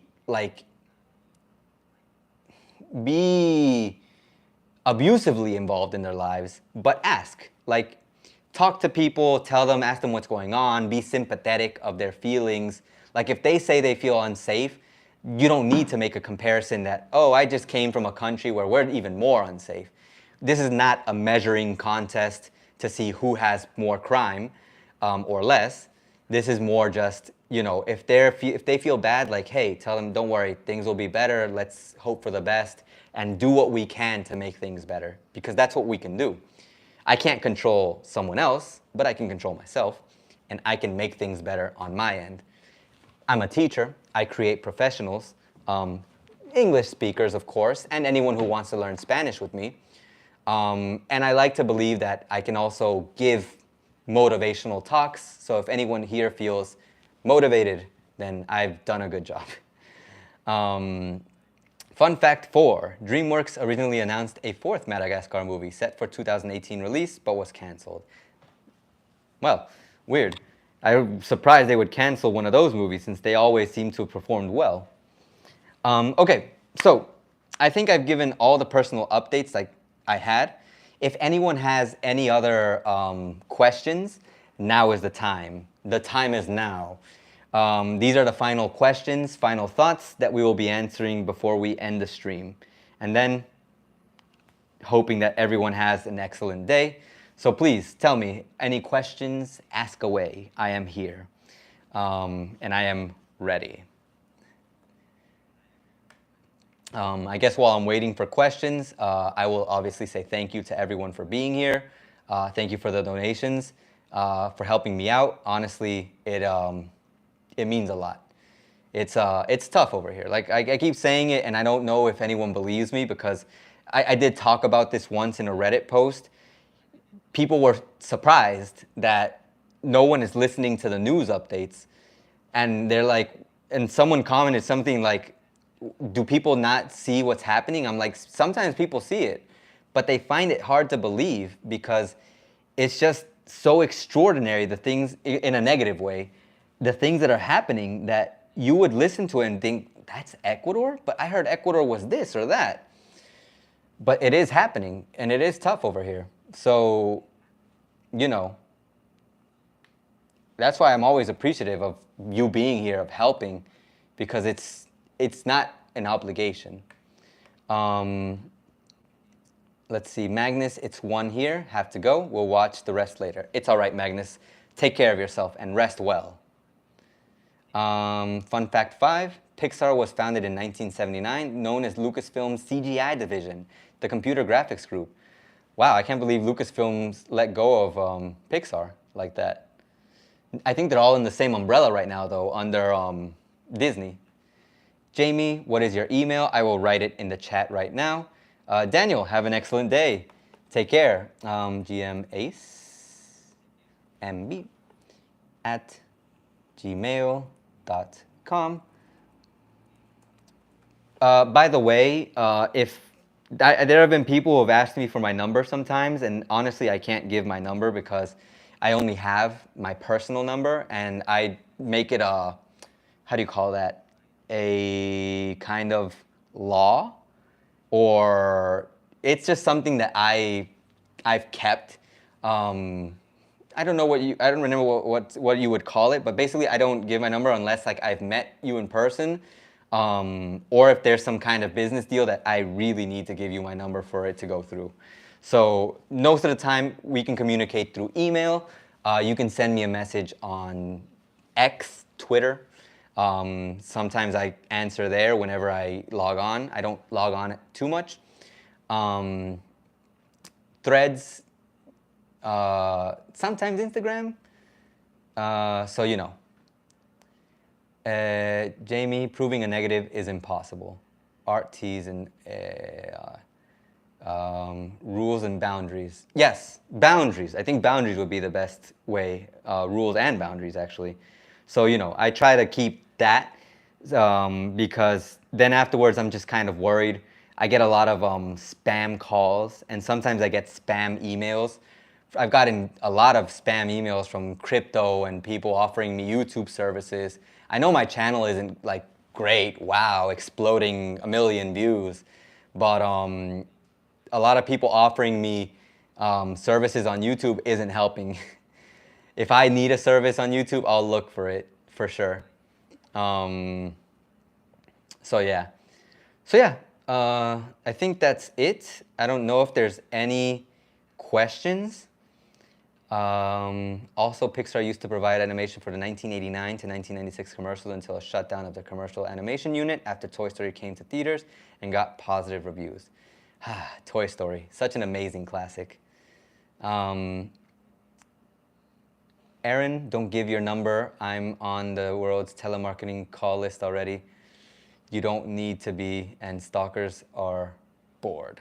I have noticed that. I saw this video on X, I wanted to say Twitter and TikTok, but no, it's X, of a guy who was like giving this report at like 5 in the morning that no one was supposed to know about, and somehow someone found him. And I was like, even I was like, how did that happen? It's crazy. People are like out there trying to look for you. I think it's doxing or stalking. It's crazy stuff. So yeah, any questions? If not, then we will end the stream there. I appreciate everyone taking the time to be here. Honestly, I wish I could do more streams. And depending on certain circumstances, there may be a stream a lot sooner than you think before next month's stream. But definitely stay tuned for any possible streams. I would do more, but it's just sometimes you need to have something to talk about. And I don't know how many people enjoy the extra conversations that aren't Ecuador related, so I try not to do too many of those. But you know, I appreciate you being here. And stay tuned for future content. Thank you so much to the supporters, the YouTube channel members. Laura, thank you. To everyone who's become a member on YouTube, everyone who's become a member on Buy Me a Coffee. I appreciate the support. Really, it helps me out a lot, at least until, I mean, it's always gonna help me out a lot, but once YouTube itself is actually a job that I can say YouTube is paying me enough to just work on YouTube, then everything is going to be totally different. I'm going to have like 2 videos a week, hopefully, or 1 really good video every week. Every week I feel like I have a good video, but I just feel like with more like resources and having the time to dedicate to YouTube, every video would be like 1 out of 10 whenever I upload it. But I'd need the time and the resources to do that. So give me time. Things will get better. And in the meantime, just I hope you enjoy all the content. I hope it keeps giving you value. I hope you keep having an excellent time. I hope you keep drinking water. Today we don't have any water in a bowl. It's actually empty. Because I ran out of salt and I haven't been able to go out and get it because of this. I bought so much salt that it lasted me almost 2 months, but now I ran out. I don't know. I might have to send my brother out to go get it or someone. But yeah, thank you so much for being here. I hope you have an excellent rest of your day. I hope to see you in future streams. I hope your life just goes excellently. And we will talk soon, of course. Aaron, have a good night. Hide your jewelry. Hiding my jewelry. Have an excellent rest of your day or night. And take care. And as always, ace out. Jamie, I heard there's an affordable furniture store. This last question, just to answer it. Louis, thank you for being here. There is, I just don't remember the name. I know there's an expensive one called Colonial, and I think that's in most cities. But I don't know. Yes, Louis, we got to stay tuned for that. Thank you, Doc. Sometimes, Jamie, you know where the cheap furniture comes from? They bring it from Cuenca. Because sometimes they'll have like this fair of cheap furniture. But anyways, thank you very much, everyone. We'll talk soon.